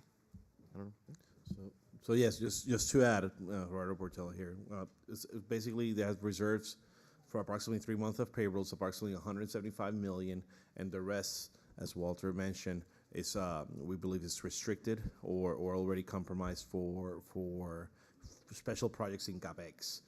In terms of going to your question, Carlos, I mean we executed another forbearance with UPR to keep our ongoing efforts to try to negotiate UPR's debt under Title VI in a consensual manner.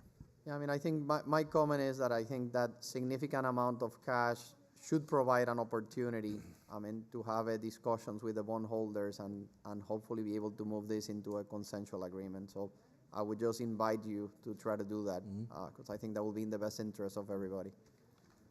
And my last comment or question is related. I mean, although I know it's a very difficult decision, I was pleased to see that it seems that there's an alignment in terms of the increase of the cost of credit for fiscal year 2019 between the board and the UPR. And my question is just wanted to understand how will you go about to do the implementation of that cost of credit and be sure that it's I mean well communicated and what's the process to be followed. Yes, the first increase we started on August. For the first fiscal plan, we were communicating with the students. Myself have been having meetings with the presidents of the councils every month, and we have working and explaining this increase. So I think that this first increase is understandable for the student and is better than the other one that they were worried about increasing for the first year to 157. So this, again, we have to talk to the student, we have to explain it, but also to explain that they will have a scholarship fund. So the students that needs financial aid, we have to guarantee them that they are going to be able to attend classes and to have their accessible and affordable education. Well, thank you. And again, thank you to you and to the president and to all the staff at the UPR for working hand in hand with the board in trying to work together in the best possible fiscal plan and to AFA for all their support. Mr. Chair, a couple questions. First, I want to join Mr. Garcia in his comments around, being encouraged by some of the things included in the fiscal plan, particularly efforts to consolidate, increase efficiency, reduce some of the overages in the administrative personnel, et cetera. First question, right, when we think about opportunity cost and actual cost of attending college, it's a function of tuition, but it's also a function of time to degree. Any changes that are being contemplated to be able to increase the number of students that are graduating in 4 years and reducing the time to degree at the Universidad de Puerto Rico? Yes, we have been exploiting that. For example, the College of Engineering Mayagüez is still having a bachelor's degree in engineering of 5 years. That's one of the things that we're exploring to uniform it for other U.S. universities that is in 4 years, the bachelor's degree in engineers. That's one example that we are looking. Also, the University of Puerto Rico about 4 or 5 years ago make a re-examination of their bachelors and keep reducing the numbers of credit. We can look into that. I think that the average is 130 credits per bachelor's. But if our courses, 6 credits or 9 credits that are redundant that can be eliminated, definitely we will encourage all programs. Obviously, it have to go to the Senate Academics. It's a process of governance, but we will encourage that discussions to make the bachelors as lean as possible. I would, excuse me, I will, Alejandro Camporreal, I would like to add that there is also some additional fees that are being placed on partial and full drop courses that are dropped, so that you encourage students to abstain from doing that. And there's also conversations into exploring amendments to the exemptions to put in some penalties for lower performance or repeated courses. I noted those, thank you. On the issue of the number of students that are receiving fee waivers that are not needs-based, you have a sense of how many of those students are paying less for the university degree than they paid for high school? Yeah. We see that, and we are trying now to amend some errors from the past. Our position is that we have to do it gradually. We cannot fix it from one day to another. So that's why we propose step-by-step increase in tuition to $140. But definitely, when you see the difference between what you pay in college compared to what you pay in a private high school, because in a public school you don't pay. But yes, we notice the difference. And then on I think that the move to greater enrollment of out-of-state students and out-of-country students is an important move, but it also needs to be balanced with ensuring that access is maintained for students in Puerto Rico. And can you talk through a bit more about how you're working through that? Well, the expectation of having out-of-state students at first, we hopefully will have 5 to 10% in the next 5 years of out-of-state students, but it will not compromise the attendance of Puerto Rican students. We still have a large capacity to increase students. We have 56 to 57,000 students, but in 2016 we have almost 63,000 students. So we have still space to accommodate those students. And then a last question related to pensions. Clearly providing secure pensions, I think, is a focus. Secure retirement has been an important priority for the board, but recognizing that one has to balance that with available resources. I know that the UPR's pension system is better funded than many of the other pension systems, but when we think about it from a national perspective, particularly when we look at the high rate of return assumption that is embedded in that, it is still a hugely underfunded system. So I'd like to better understand, right, the way to ensure that that there is a secure retirement that aligns with available resources is actually funding those obligations and pre-funding those obligations to the extent required. And high rate of return assumptions are inconsistent with being able to fund those obligations. So help me understand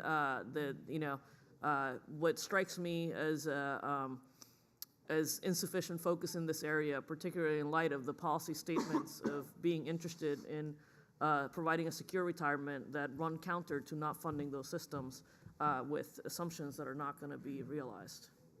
Well, I don't know if that's a question for you or Jerry, but it stands out. Yeah, again, the pensions topic is very sensitive, as we all know. All of the people here in Puerto Rico that benefits from them has worked 30 years and now are also Puerto Rico compared to the U.S.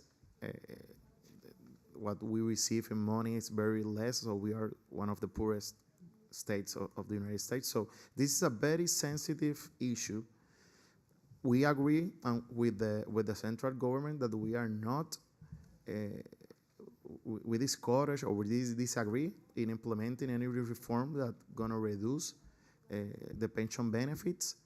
So in that regard, we understand that something has to be done to be has a sustainable UPR pension system. We understand that, but we cannot do it by affecting the already pensions benefits. So we can work some models, we can make some transitions toward going in the same direction to go to a sustainable pension fund, but it has to be evaluated, it has to be addressed, we have to see some models, and I know that this has been done in other parts, in other countries, that the model of the pension funds is not sustainable. I don't know if you... Yeah, I just want to add, based on historic data just presented, basically the funding ratio at UPR in 2012 was approximately 39.7%. It has increased to 47.8% in 2016.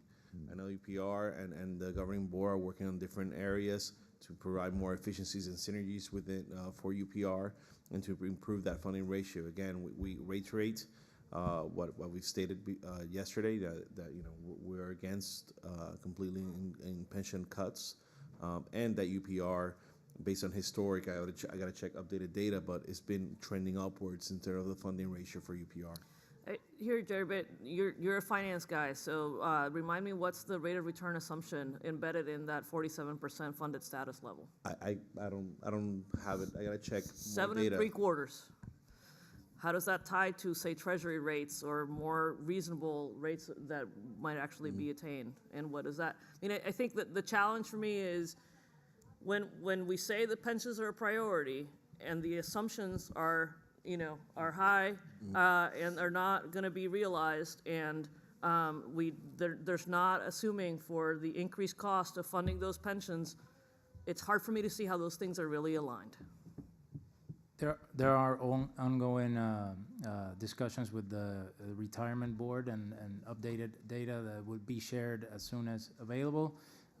There's also ongoing litigation between the retirement board and the UPR governing board, so there's some elements that are under the judge's purview right now. So, but to that, we understand your concern, and we are addressing that. We understand that there are some assumptions that could be interpreted differently, and we will evaluate those.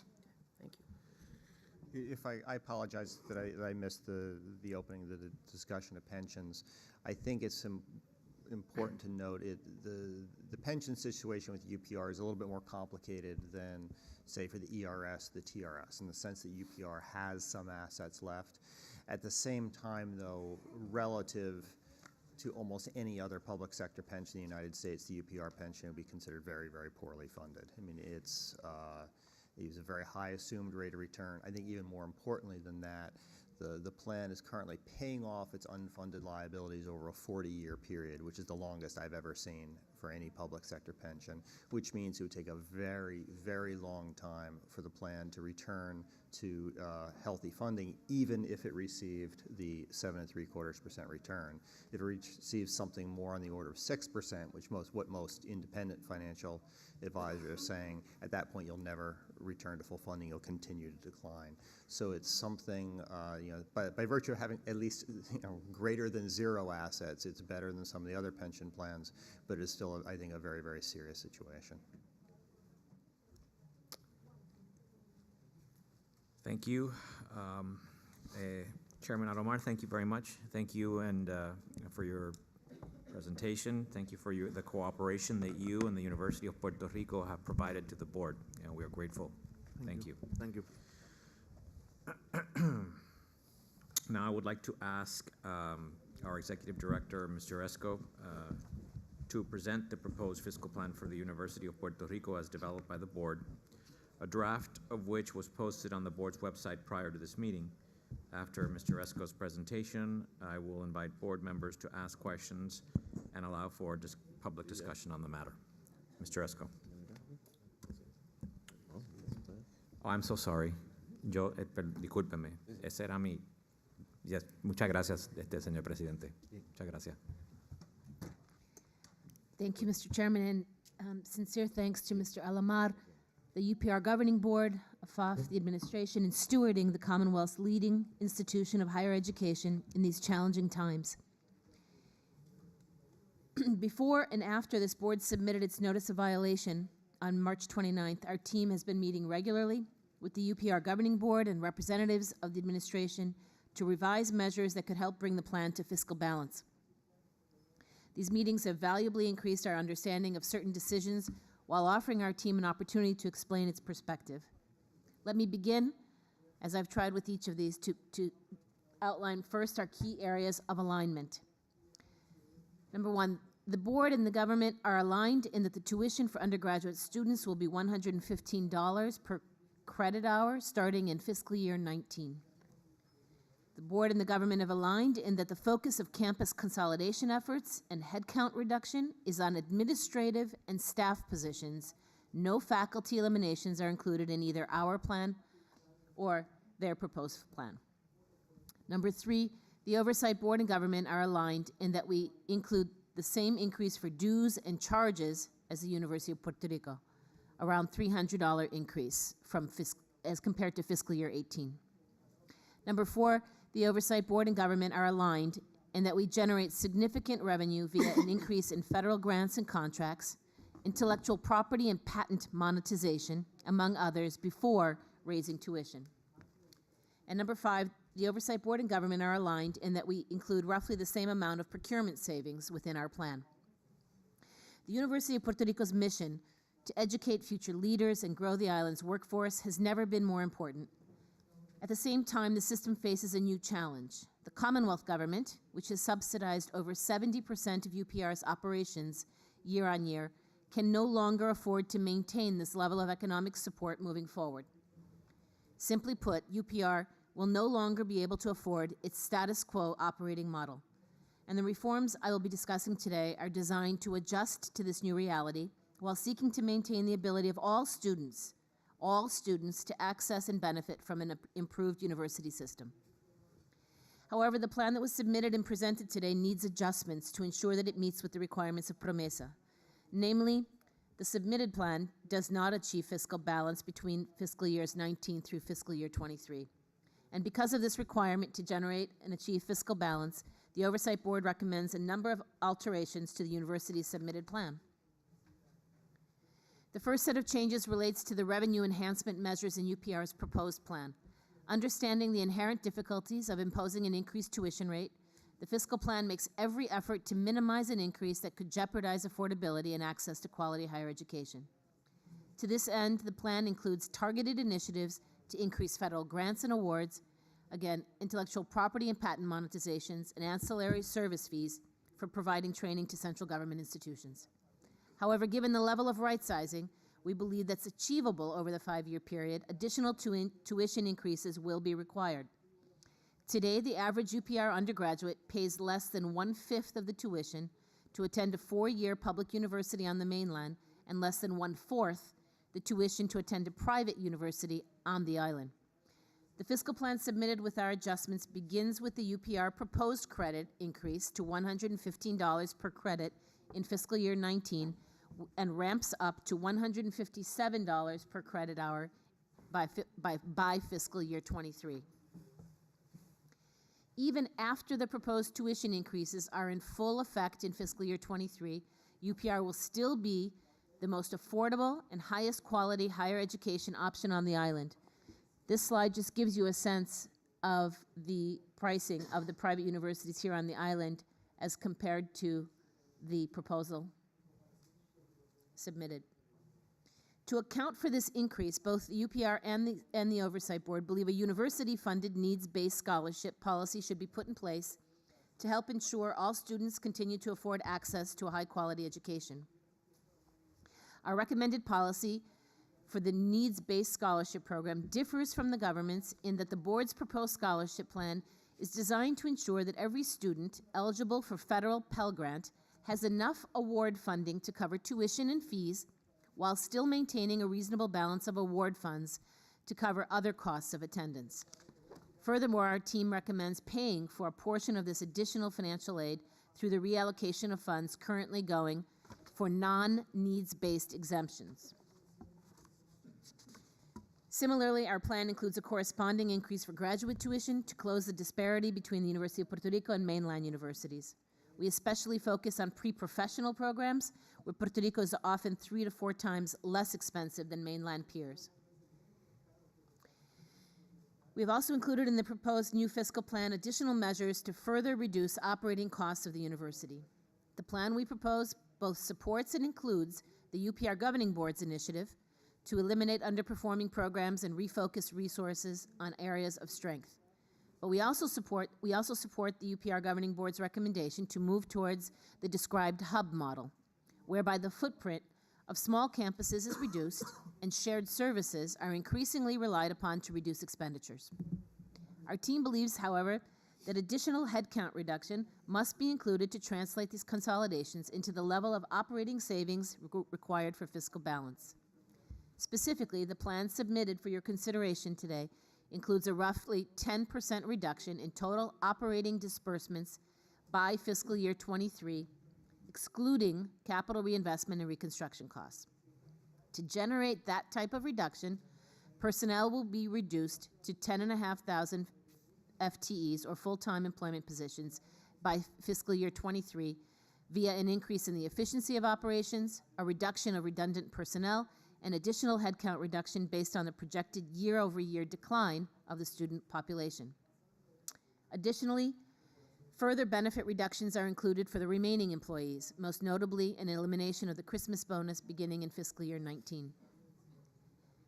Our submitted plan reflects pension reform that includes accrued benefit adjustments, a 1% employer match to remain competitive with other university environments, and a $5 million contribution to the fund to increase sustainability.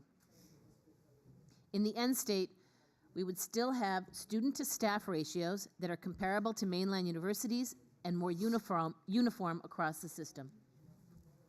Reaching the dual goals of affordability and quality while reaching fiscal balance takes time and effort and a significant mind shift for both students and leaders of the university. Done properly, we believe a re-envisioned university will prove to be a critical source of renewal for the island. Once again, we very much appreciate the effort undertaken by the University of Puerto Rico's board, the administration, faculty, and students with whom we've met several times to chart a new course for the University of Puerto Rico.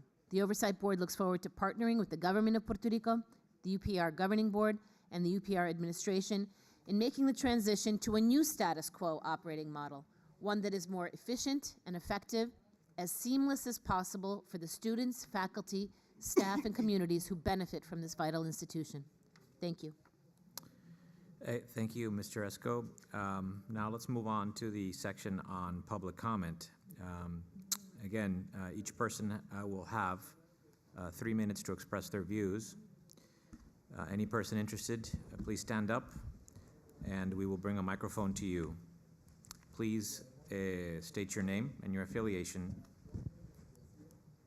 and thank you for being here.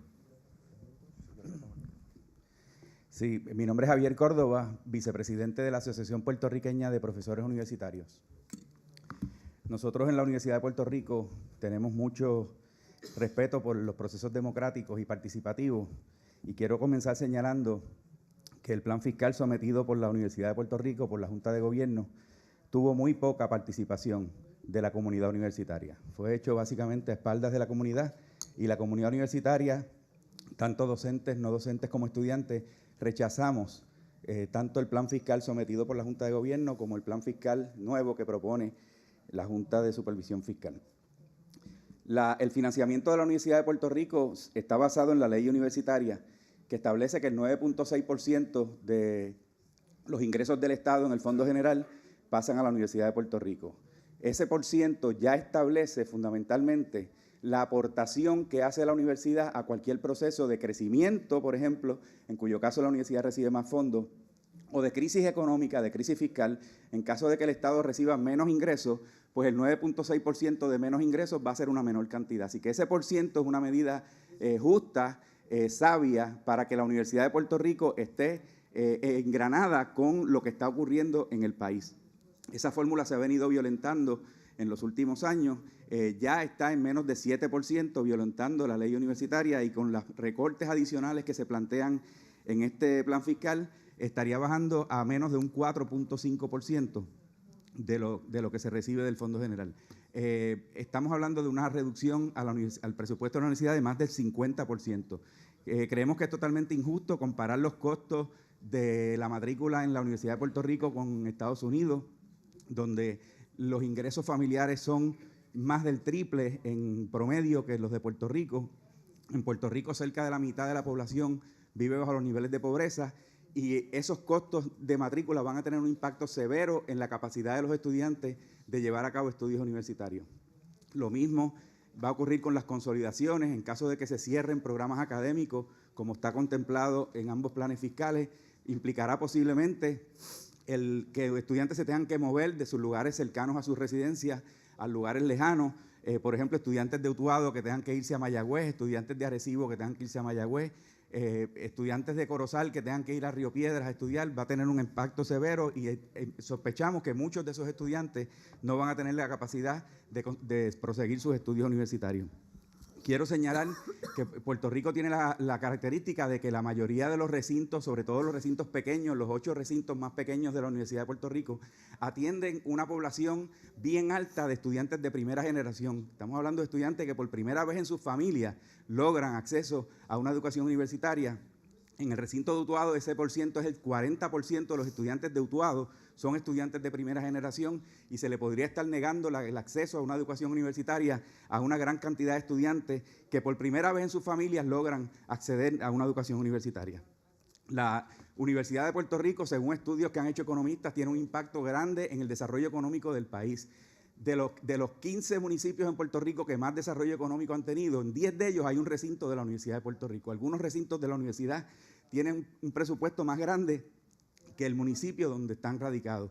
Y bajar el presupuesto significativamente en esos recintos va a tener un impacto negativo en la economía de Puerto Rico, en la economía de los recintos, sobre todo, y las regiones donde están ubicados esos recintos. Entendemos que es un error recortarle a la universidad el 50% sobre el 50% de su presupuesto. Vamos a tener una universidad más pequeña, vamos a tener una universidad con menos estudiantes, es lo que está propuesto, que haya una reducción en la cantidad de estudiantes que pueden entrar a la Universidad de Puerto Rico.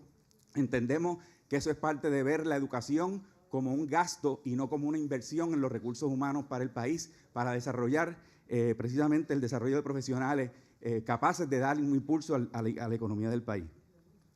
Entendemos que reducir los beneficios a los empleados es un error también. El cerrar o congelar el sistema de retiro va a tener un efecto detrimental sobre los 19,000 participantes del sistema de retiro y ese es uno de los elementos principales para poder reclutar el mejor talento para ofrecer los cursos y la educación universitaria en la Universidad de Puerto Rico. Implementar todos estos recortes lo que va a lograr es que la Universidad de Puerto Rico va a ser incapaz de reclutar el mejor talento, incluso talento del extranjero. Nosotros tenemos muchísimos profesores en la universidad que vienen de afuera. Si eliminamos o reducimos significativamente todos estos beneficios, vamos a tener una capacidad mucho menor de poder reclutar talento para la Universidad de Puerto Rico, que no va a ser tan atractiva para todos estos profesionales que se gradúan de doctorado. Nosotros hemos elaborado propuestas que no han sido escuchadas ni por la Junta de Gobierno ni por la Junta de Supervisión Fiscal. Tenemos un documento aquí que queremos someterlo, está en español, estamos en disposición de traducirlo al inglés si entiende necesario. Tenemos varias copias y quisiéramos entregarlo, pero en balance estamos en contra de que se apruebe el plan fiscal que ha sometido tanto la Junta de Gobierno como el que nos propone la Junta de Supervisión Fiscal. Muchas gracias, profesor. Would you like to make a Can I- Well, I'll just comment on a few limited issues. One is the concern you raised is of negative impacts to UPR down the road, and I think both the board and UPR will be in a position to reassess things, continually over time to make sure that those negative outcomes don't happen. Thinking specifically about the pensions and the point that you raised about the UPR's ability to recruit people, to recruit academics to come and teach and do research there, many or perhaps most universities on the mainland offer a defined contribution 401k type plan to professors for precisely the reason that the portability of that kind of defined contribution account makes it easier to recruit academics who tend to move from university to university over their career. The traditional defined benefit plan that UPR has is good for an employee who works their entire career in one place, but specifically even state universities which offer defined benefit plans for their regular employees often offer defined contribution retirement plans to the university professors for the reason that it makes it easier to recruit. If I may? Yeah. Thank you very much. We'd be very happy to receive your proposals. In terms of a couple of the points that you made, in terms of the participation, we actually, thanks to the UPR Governing Board, had an opportunity to meet with the full board many times, to meet with the members both of the student representation to the board as well as other student representation, and the academic, the teachers, the professors' representation to the board also participate in the meetings. So I just assure you that we had full representation in those discussions, but we would still be very happy to have your input. And with regards to the financing of UPR, the university remains financed, even these plans, at around 40%. That is still double what the tradition would be in the mainland. So no one is in any way attempting to drop below any level that would be seen elsewhere. In terms of the small campuses, I think, and denying access, I think everyone fully agrees with you. No one would like to deny access. And so I think the hub model that was presented, in effect, takes into account those students at Utuado and what they're studying, and ensures that, not closing the campus, not closing the program entirely, that we respond to the need to make sure we maintain access. And then finally, I just wanted to say that the scholarship fund, a means-tested scholarship fund that ensures, and the proposal in the submitted fiscal plan, I would urge you to take a look at some of the numbers. When you take into account the Pell Grant, what we've tried to do across the board is always ensure that a student would be able to keep enough of a Pell Grant for their living expenses, so that regardless of how the credits and the scholarships work, that there would not be a student that did not maintain of the Pell Grant at least $1,000 for living expenses, for, whether it's housing or whether it's eating or whether it's transportation. So in no case in this proposed fiscal plan is there a situation where a student has to pay, even in fiscal year 23, all of the Pell Grant and not have any living money. That is not contemplated here. Licenciado Mudd. Good morning, John Mudd. For the record, undergrad and graduate degree from UPR. At page 4 of the letter the board sent to the governor about the UPR, it states, the board requires an estimated 70% reduction in monthly benefits in excess of the combined Social Security and pension benefit of $1,000. But when we go into the fiscal plan of the board on the UPR, page 24, it says the oversight is concerned that UPR contribution may not be adequate to maintain solvency and recommends reductions in benefits. Is the 17% still there? Is this a required reduction? Is this a suggestion? The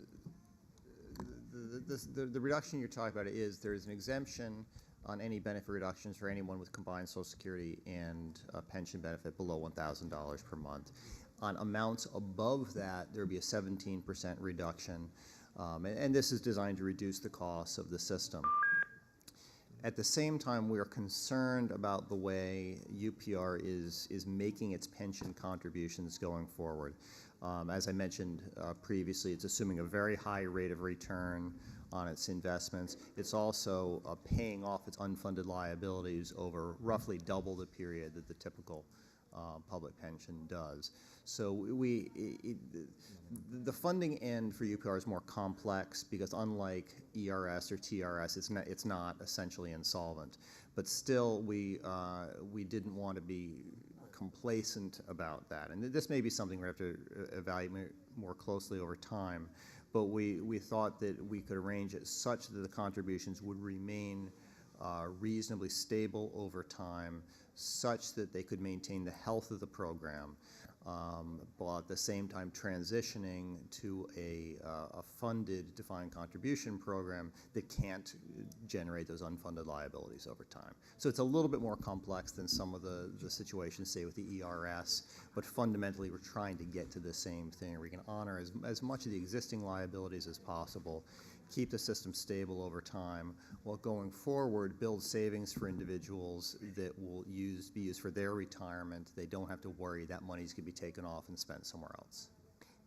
In addition, the pension plan here reflects the desire to maintain competitiveness for the professors. So it includes, unlike the ERS or others, this new structure includes on page 24 a 50% employer match on up to 2% of the employee contribution. So that means that the University of Puerto Rico will be actually helping and increasing the competitiveness of this pension plan as compared to others. And it's a tradition, from what my understanding, in the education environment to do this in higher education.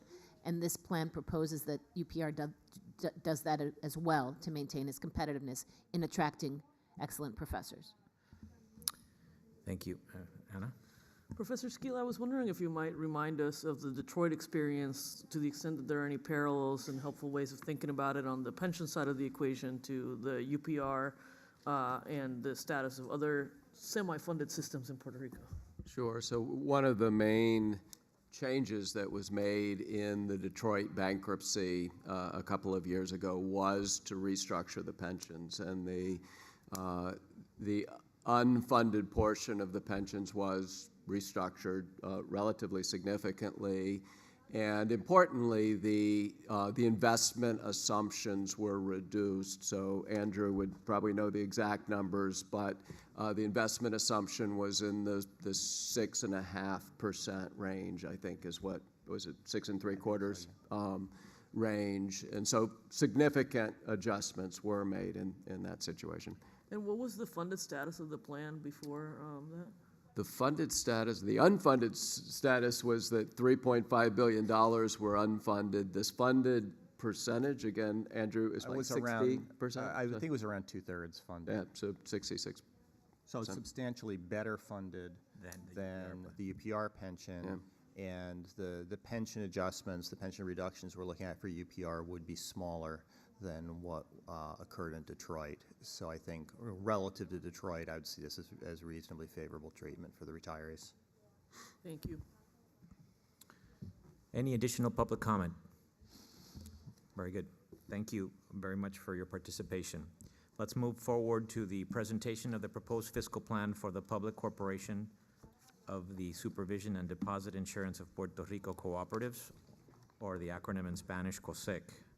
I would like to welcome Mr. Pedro Roldan, Interim Executive Director of COSEC, who will present the proposed fiscal plan for COSEC. After Mr. Roldan's presentations, the board may have questions regarding the plan.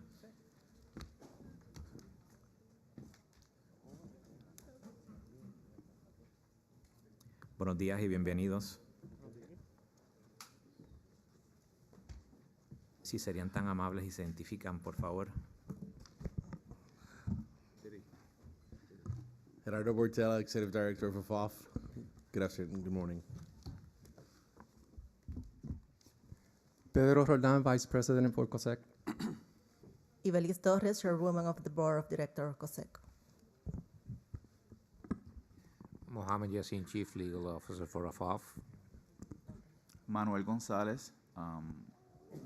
I am an ex officio member of COSEC's Board of Directors, and I am FOMB's Director of Structural Reforms. Cuando gusten. Begin whenever you're ready, please. Thank you. Good morning to all members of the Financial Oversight. Good morning to all members of the Financial Oversight and Management Board for Puerto Rico, Board Executive Director Nelly Jaresco, Board's Legal Advisor Jaime Alcuri, and general public in attendance. I would like to present the government's fiscal plan for the Public Corporation for the Supervision and Insurance of Cooperatives in Puerto Rico, known as, in Spanish acronym, as COSEC. The cooperativa sector plays a vital role in the local economy, with over 1 million customers and members who have placed their confidence in their sector by trusting it with $8.1 billion in deposits. A strong financial sector is critical for the socioeconomic development of Puerto Rico. To that end, this fiscal plan proposes to implement a variety of reforms, including transition to generally accepted accounting principles, while moving the system to meet minimum capital requirements mirroring federal standards. The fiscal plan also presents an action plan to effectively manage any systemic risk present in the cooperativas system. I would like to thank the team at COSEC and again thank my team at AFAF, two of whom accompany me today, Alejandro Camporreal, our Chief Operating Officer, and Manuel Gonzalez, our PMO for this fiscal plan, who worked diligently on the revised fiscal plan. I'd like also to thank the Oversight Board and its advisors for their input. COSEC, though designated as a cover entity for the Oversight Board, has not issued any public debt. It's not a debtor of obligations that require restructuring and has no structural deficit. It's able to pay all operational expenses and is not dependent on central government funds. COSEC has adequate capital to perform its regulatory and insurance duties under ordinary and relatively stressed scenarios. For AFAF and COSEC, it is of great importance to collaborate with the executive, the Oversight Board, and the legislature to proactively seek alternatives to strengthen the savings and loans of cooperativa sector through reforms and other actions that will support the cooperativas and their key involvement and participation in the economic development of Puerto Rico. Additionally, COSEC and AFAF, in collaboration with the Oversight Board, have requested technical assistance to several federal entities to further strengthen the savings and loans cooperativas and make it a more robust and strong financial sector in Puerto Rico's economy. Puerto Rico's economy needs to safeguard the diversity of capital structures offered by cooperativas to ensure a balanced, responsible, and sustainable economic model going forward. This plan is motivated by the potential role of cooperativas as a community-based financial institutions, and the measures contemplated therein are designated to increase their capacity and efficiency in providing services to their members, or what they call socios. They provide financial services to their members that contribute to our economic development, whilst abiding by cooperative principles that emphasize the importance of service to the community and democratic control. Now it's my pleasure to introduce Mr. Pedro Roldan, Executive Vice President of COSEC, who will provide further details on the COSEC fiscal plan. Thank you. Good morning, and thank you to the board for the opportunity to let COSEC present our fiscal plan. COSEC is currently directed by Cooperative Development Commissioner Ms. Ibelis Torres with the support of several senior managers, including myself. As insurer of deposit and shares of cooperativas, COSEC faces heightened risk related to claims from insured clients due to the potential loss from cooperativas that invested in bonds issued by the government of Puerto Rico and its instrumentalities, a perceived lack of confidence in the strength of the cooperativa system. Several stress tests performed have confirmed that COSEC has adequate capital to perform its regulatory and insurance duties under ordinary and relatively stressed scenarios. COSEC will collaborate with the government's effort to proactively seek to strengthen the system through structural reforms and other actions to ensure the continued support for cooperativas and the economic development of Puerto Rico. Additionally, COSEC and AFAF, in collaboration with the board, have requested technical assistance to several federal entities to further strengthen the cooperativa system in Puerto Rico. Finally, the government, alongside COSEC and AFAF, will pursue multiple legislative paths to improve COSEC's ability to carry out its responsibilities.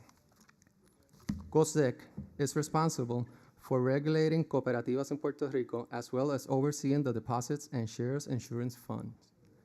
COSEC's main role include insurer of deposits and shares up to $250,000 per account, regulator of all savings and loans cooperativas and non-financial cooperativas, and promoter of the cooperativa model.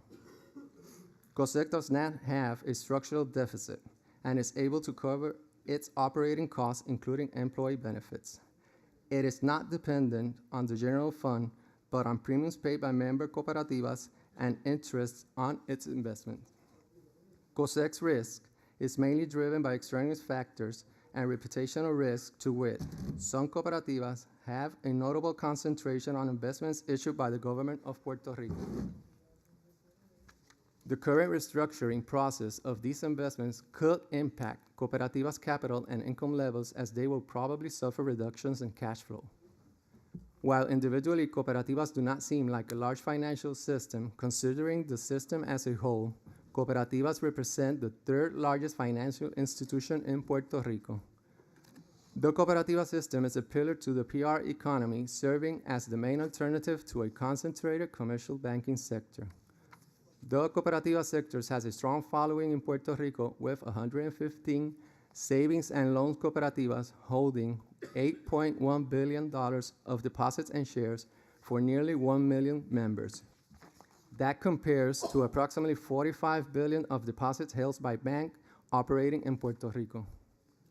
When measured by asset base, the system will be the third largest with 8.7 billion, closely following the second largest with $9.4 billion.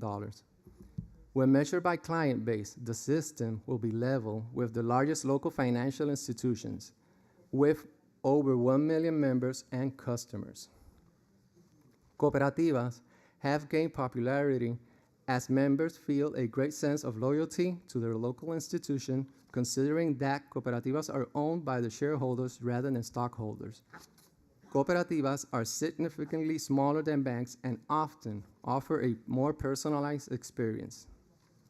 While its funding sources have remained stable over the years, the cooperativas have been able to grow their asset base. System assets experienced a 9% growth between fiscal year 2012 and fiscal year 2017.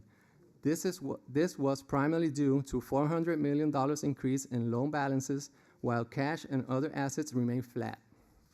This growth in loans was primarily funded via an increase in shares and deposits, which accounted for $450 million of the increase.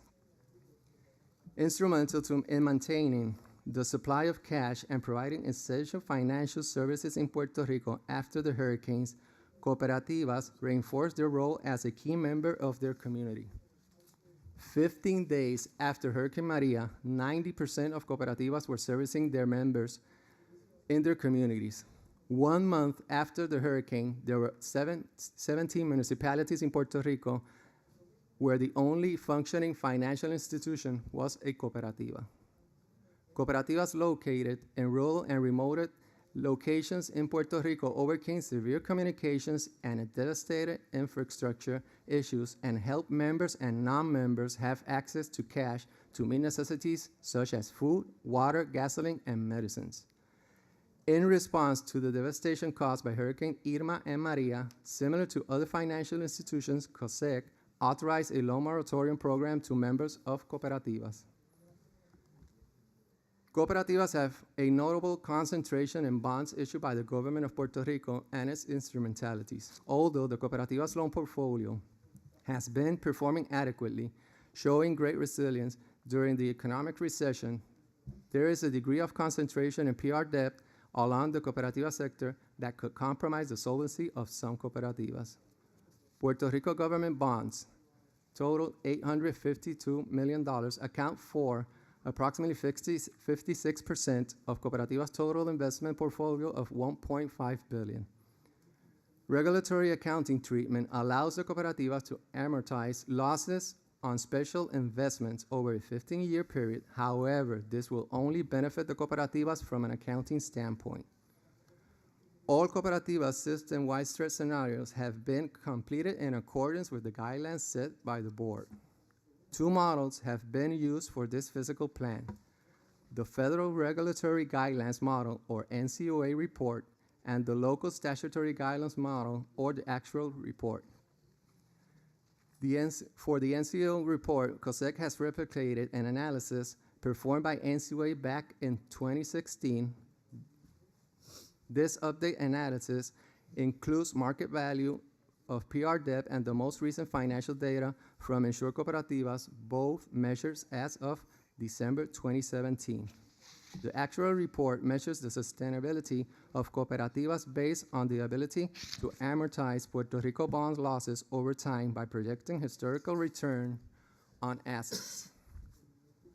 COSEC management requests to the actuaries an update version of this report with 2017 Q4 financial data and the market value of its investments as of January 2018. A PMO will be established within the organizational structure of COSEC to ensure the effective implementation of the necessary structures reforms. As part of COSEC's implementation plan, the following necessary structural reforms will be executed by the designated PMO. Governance. Institute a governing body that possesses operational independence with the necessary legal power to undertake corrective actions. Regulatory. Review and update outdated regulations that develop adequate guidelines. Monitoring. Develop and maintain forward-looking and predictive tools to determine the risk profile of cooperativas. The government will pursue multiple legislative paths to improve COSEC's ability to carry out its responsibilities. To transform COSEC to an effective and independent regulator, the government will work with legislature to identify the necessary framework that will spearhead the required reforms to COSEC. Any proposed legislation should provide to COSEC the necessary tools to establish the long-term vision of COSEC, transform current governance structure, strengthen COSEC's oversight authority, and eliminate or amend any act that limits or undermines COSEC's regulatory powers. Now it's my pleasure to introduce Mr. Manuel Gonzalez, a FAF PMO for COSEC's fiscal plan, who will provide the closing remarks of this presentation. Thank you, Mr. Roldan. We are certain that the fiscal plan submitted before this board addresses all possible system challenges with the utmost responsibility and aims at maintaining the cooperativa system as one of the key pillars of the local economy, to instill greater depositor confidence and ensure the long-term sustainability of the system and of COSEC. In addition, the following objectives are essential in the implementation of this fiscal plan. First, develop structural reforms that will steer the system towards a path of long-term sustainability. Second, collaborate with federal agencies to receive any technical assistance that we can use for the implementation of this fiscal plan. And third, submit legislation to revamp the internal governance reforms needed, balancing COSEC's dual role as regulator and insurer. The administration strongly believes that the measures set forth for the consideration and approval of this board will address the requirements set forth in PROMESA while improving COSEC's role through enhanced oversight and stronger governance structures.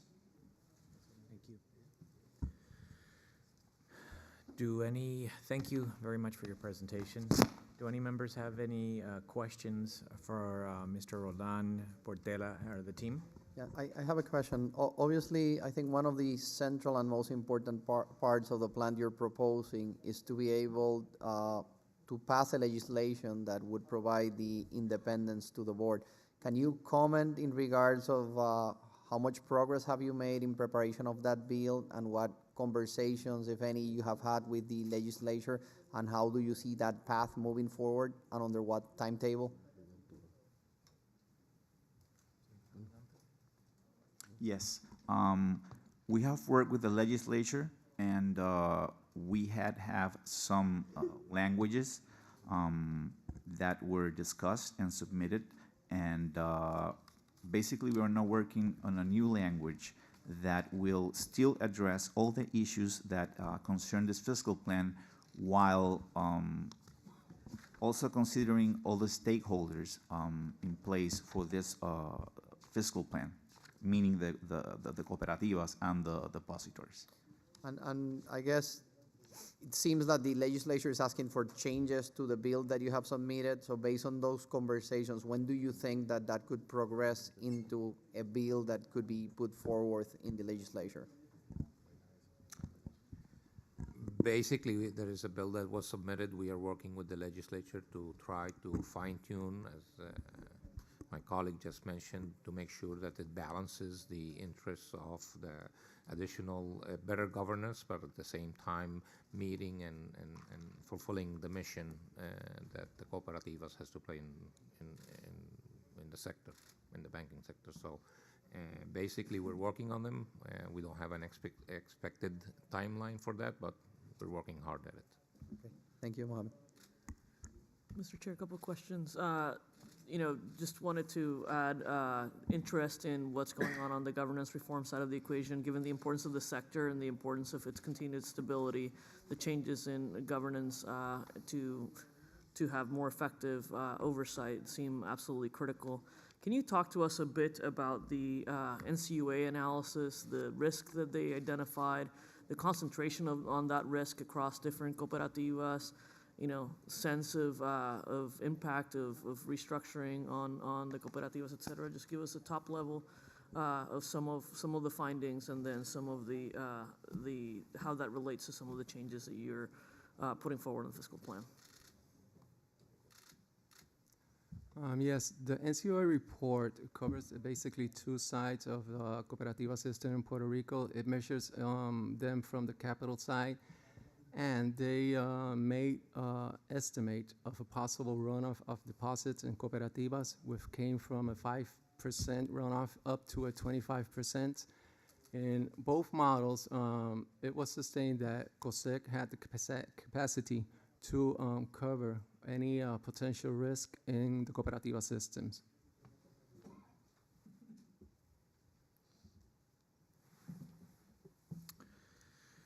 Okay, thank you very much. Thank you. Oh, here we go. Did the report that Ms. Mato Santos referenced recommend any additional actions regarding how COSEC ensures the cooperativa system? I mean, it's an important financial sector in Puerto Rico. It has over 1 million members. So the financial strength of the system is critical for Puerto Rico. The report didn't make any specific recommendations. It only stated a measure of how the cooperativas were going to be performing with if a possible runoff of from 5 to 20% was done, and they made a measurement of the capital strength of cooperativas, but non-specific measures were recommended. Can you tell us what are some of the things that can be considered to improve the liquidity situation, to ensure that, consideration of premium increases and other elements to further shore up the system and ensure that it is as stable and as strong as Puerto Rico needs it to be? Well, any measure that will benefit members and safeguard deposits of those members will be considered by COSEC, including a possible increase in premiums, but that is not a topic right now that we're considering. It might be something to be considered in the future, but not at this moment. Why? Because we understand that with the resources that COSEC has right now, we can deal with the situation in cooperativas as this moment.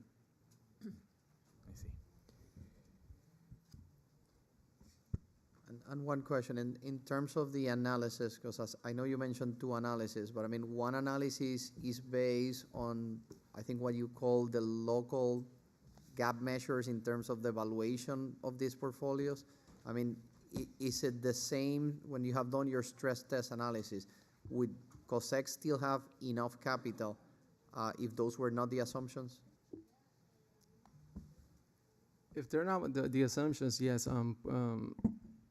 We have to set this report of NCUA and compare it to our actual report, because we use both models to assess the situation for cooperativas. On both models, there are some challenges, but COSEC reserves, as of this moment, are enough to cover those challenges.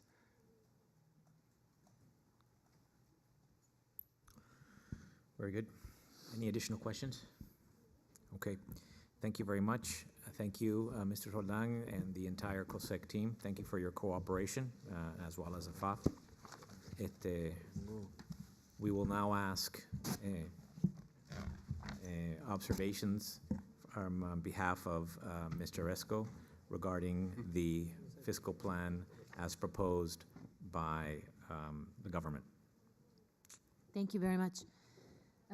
As has been underlined, the cooperativa system plays an important role in the economy of Puerto Rico in providing banking and financial services in communities across the island. And the board appreciates the work that COSEC and the government have put into creating this fiscal plan. The board agrees with the government that the cooperativa system as a whole is under stress and prompt action is needed. It is important to remember that the cooperativa system is designed to be self-sufficient through the economic cycles, and COSEC is both the regulator responsible for oversight of the system and the deposit insurance fund that protects depositors. It levies premiums on the cooperativas themselves to build and maintain adequate financial resources to be able to respond when and if financial support is ever needed.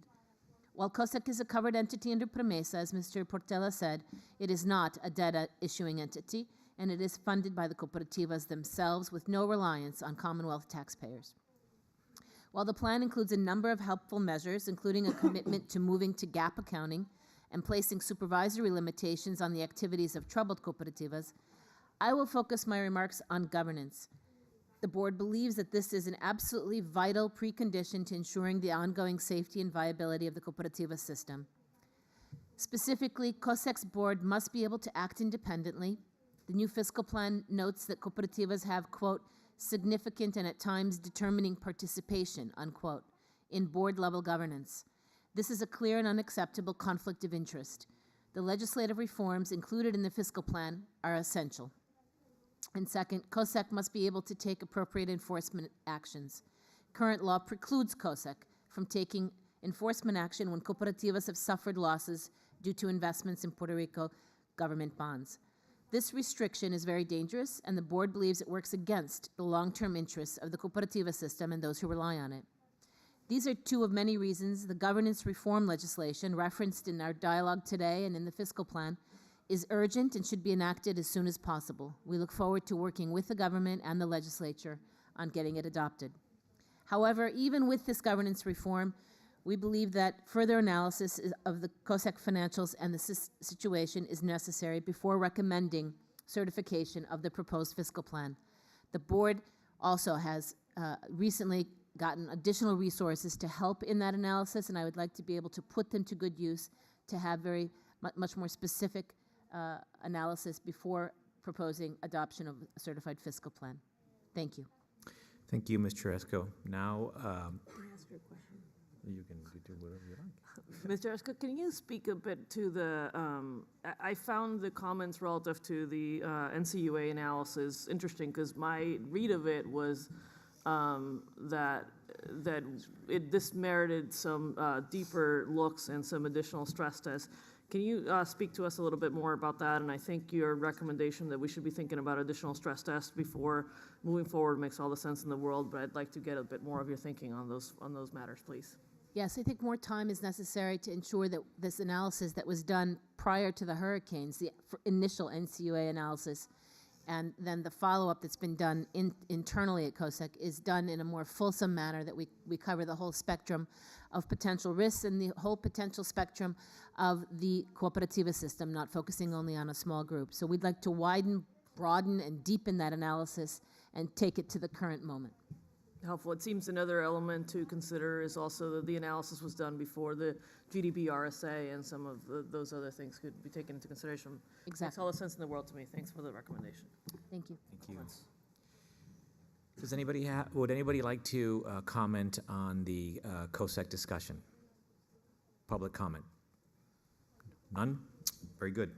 Let's move forward then to the certification of the fiscal plan for the HTA.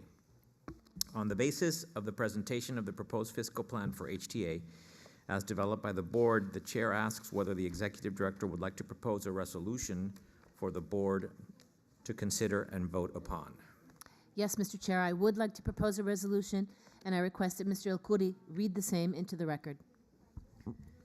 Whereas on June 30, 2016, the Federal Puerto Rico Oversight Management and Economic Stability Act, PROMESA, was enacted, and whereas Section 101 of PROMESA created the Financial Oversight and Management Board for Puerto Rico, the board, and whereas Section 201 of PROMESA establishes a multi-step procedure for the development, review, and approval of a fiscal plan for covered instrumentalities, such as the Puerto Rico Highways and Transportation Authority, HTA, and whereas at the board's 10th public meeting on October 31, 2017, the board adopted 9 principles which the board would apply to help determine whether a proposed fiscal plan complies with PROMESA. And whereas by letter dated November 1, 2017, the board, pursuant to Section 201A of PROMESA provided notice of the schedule for developing, submitting, approving, and certifying the fiscal plan for HTA, which schedule was subsequently revised to permit more time for the submission of the proposed fiscal plan. And whereas on March 9, 2018, the governor submitted a proposed fiscal plan for HTA to the board. And whereas after reviewing the proposed plan with the governor's representatives and analyzing and deliberating over it with the board's members, economists, consultants, and attorneys, the board notified the governor on March 28, 2018, that the board had determined the governor's proposed fiscal plan for HTA did not satisfy PROMESA's requirements, and the board recommended revisions. And whereas the board's notice to the governor described the violations that the board had identified, and whereas on April 5, 2018, the governor submitted to the board a revised proposed fiscal plan for HTA, attempting to address the identified violations in the prior proposed plan. And whereas representatives of the governor and the board's experts, consultants, and attorneys engaged in extensive discussions thereafter about the governor's proposed fiscal plan for HTA and the board's concern about the plan, resulting in the board developing a fiscal plan for HTA. And whereas on April 20th, 2018, the board held an open meeting to discuss the proposed fiscal plan for HTA, and whereas the board provided an opportunity for public comment on the proposed fiscal plan for HTA. And whereas after substantial deliberations, the board has determined to certify the fiscal plan for HTA as developed by the board, attached hereto as Exhibit 1, for submission to the governor and the legislature, which represents the fiscal plan that the board has determined in its sole discretion pursuant to Section 201(d)(2) of PROMESA, satisfies the requirements of PROMESA set forth in Section 201(b) thereof. Now, therefore, it is resolved that the board certifies, pursuant to Section 201(e)(2) of PROMESA, the fiscal plan for HTA as developed by the board, attached hereto as Exhibit 2, for submission to the governor and the legislature, which represents the fiscal plan that the board has determined in its sole discretion pursuant to Section 201(d)(2) of PROMESA, satisfies the requirements of PROMESA set forth in Section 201(b) thereof, and which pursuant to Section 201(e)(2) of PROMESA shall be deemed approved by the governor. And it is further resolved that the board shall issue a compliance certification for said fiscal plan to the governor and the legislature pursuant to Section 201(e)(2) of PROMESA. Thank you. Thank you, Mr. Alcuri. Now I would like to ask any member of the board who wishes to make a statement before the vote is taken. Mr. Chair, if I may, there are many elements of the HTA plan, its changes, its improvements, operational efficiencies, et cetera, that I support. I also think that the board's changes to basically update and regularly adjust toll revenues and other user fees to keep up with inflation makes all the sense in the world, is critical to being able to maintain the roads, fund investments, and keep up with the needs of the people, as well as I see it as an important element of being able to reach successful, sustainable restructuring agreements. That said, I'm going to abstain from supporting the plan. I'd like to better understand the impact of construction costs and see this as a place where, as part of a plan that makes reforms critical to Puerto Rico's recovery now, this would be a good area for some additional investment. Thank you, Anna. Would anybody else like to make a statement? I ask for a motion. Mr. Chairman, I'd like to move that the resolution be approved. Would anybody like to second that? I second the motion, Mr. Chairman. I would like a voice vote. All those in favor say yes. Yes. Yes. Arthur? Yes. Okay. Yes. Those opposed say no. The majority of members haven't voted for the resolution. It is hereby approved. We shall move now forward to the certification of the fiscal plan for the Government Development Bank of Puerto Rico. On the basis of the presentation by Mr. Sobrino on the proposed fiscal plan for GDB, the chair asks whether the executive director would like to propose a resolution for the board to consider and vote upon. Yes, Mr. Chair, I would, and I would like to request that Mr. Alcuri read the same into the record. Whereas on June 30, 2016, the Federal Puerto Rico Oversight Management and Economic Stability Act, PROMESA, was enacted, and whereas Section 101 of PROMESA created the Financial Oversight and Management Board for Puerto Rico, the board, and whereas Section 201 of PROMESA establishes a multi-step procedure for the development, review, and approval of a fiscal plan for covered instrumentalities, such as the Government Development Bank for Puerto Rico, GDB. Whereas at the board's 10th public meeting on October 31,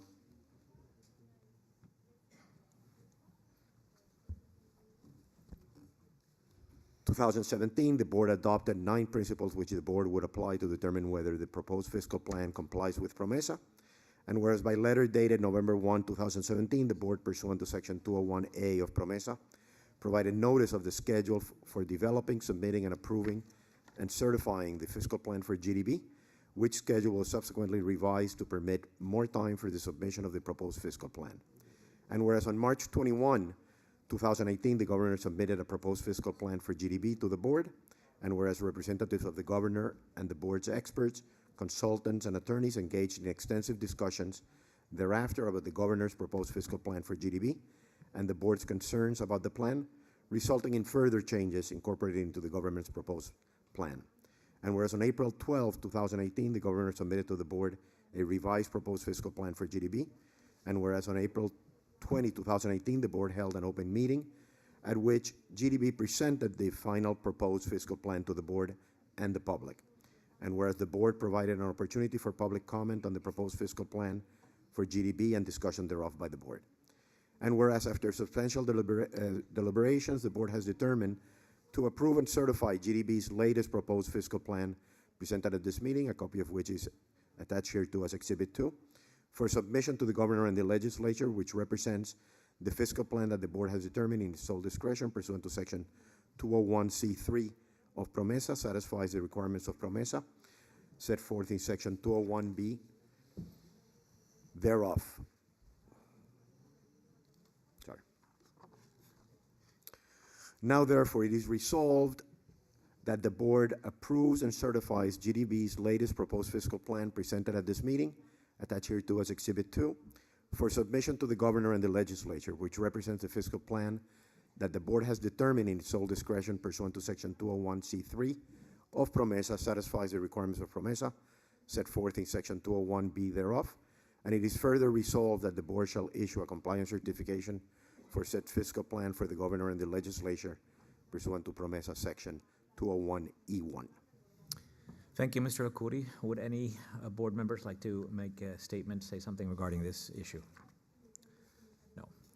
Does anybody have a resolution? Mr. Chair, I'd like to move adoption of the resolution as entered to the record by Mr. El-Khoury. I second the motion. May I ask for a voice vote? Those in favor, please say yes. Yes. Yes.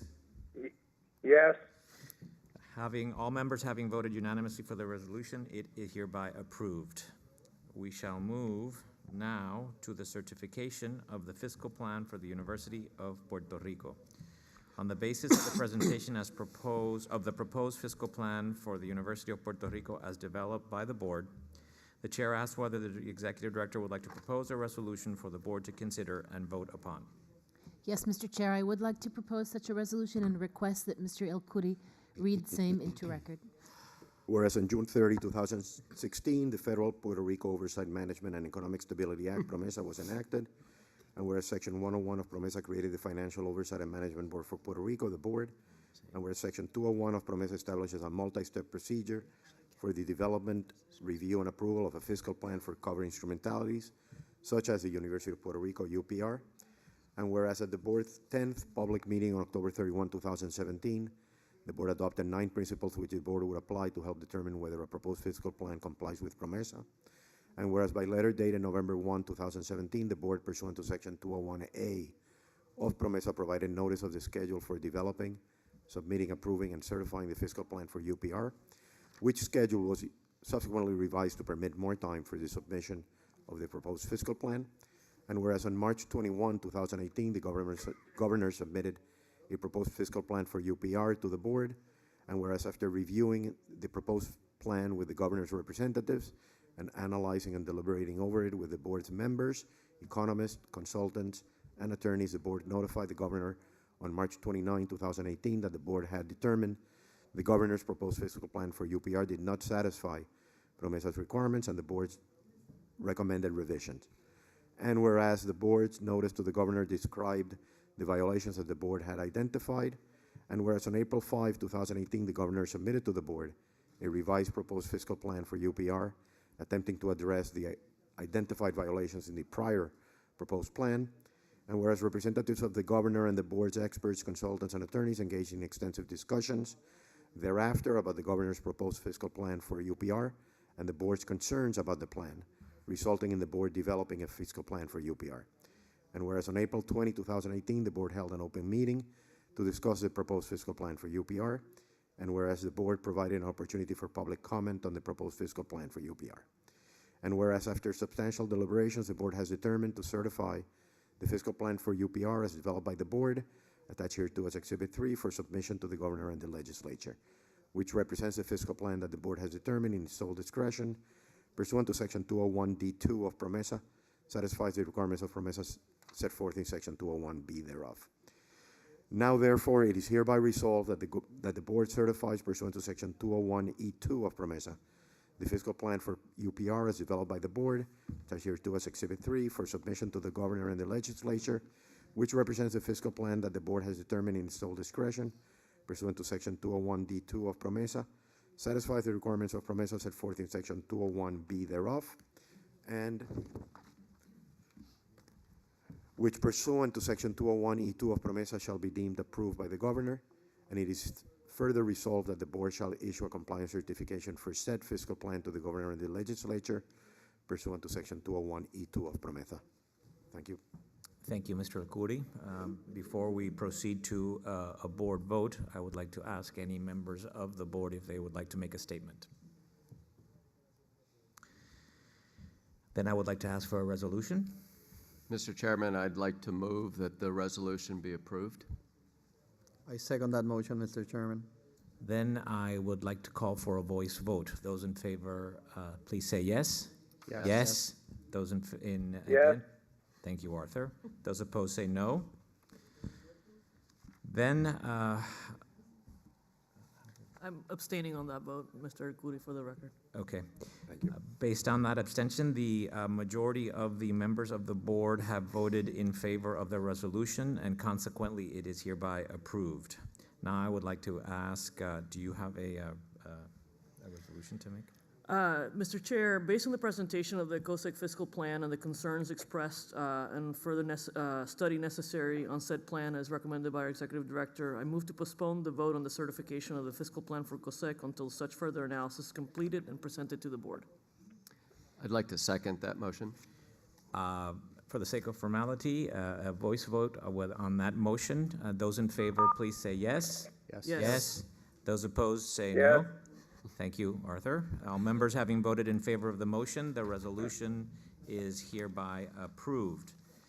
Since we have no other matters to cover this morning, I move that we adjourn the meeting. Is there a motion to that effect?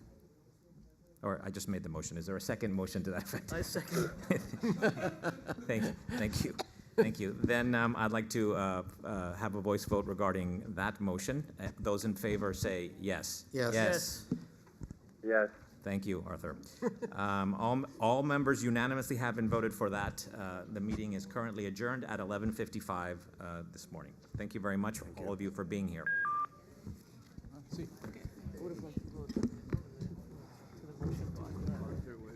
It would say There's too many motions. It's killing me.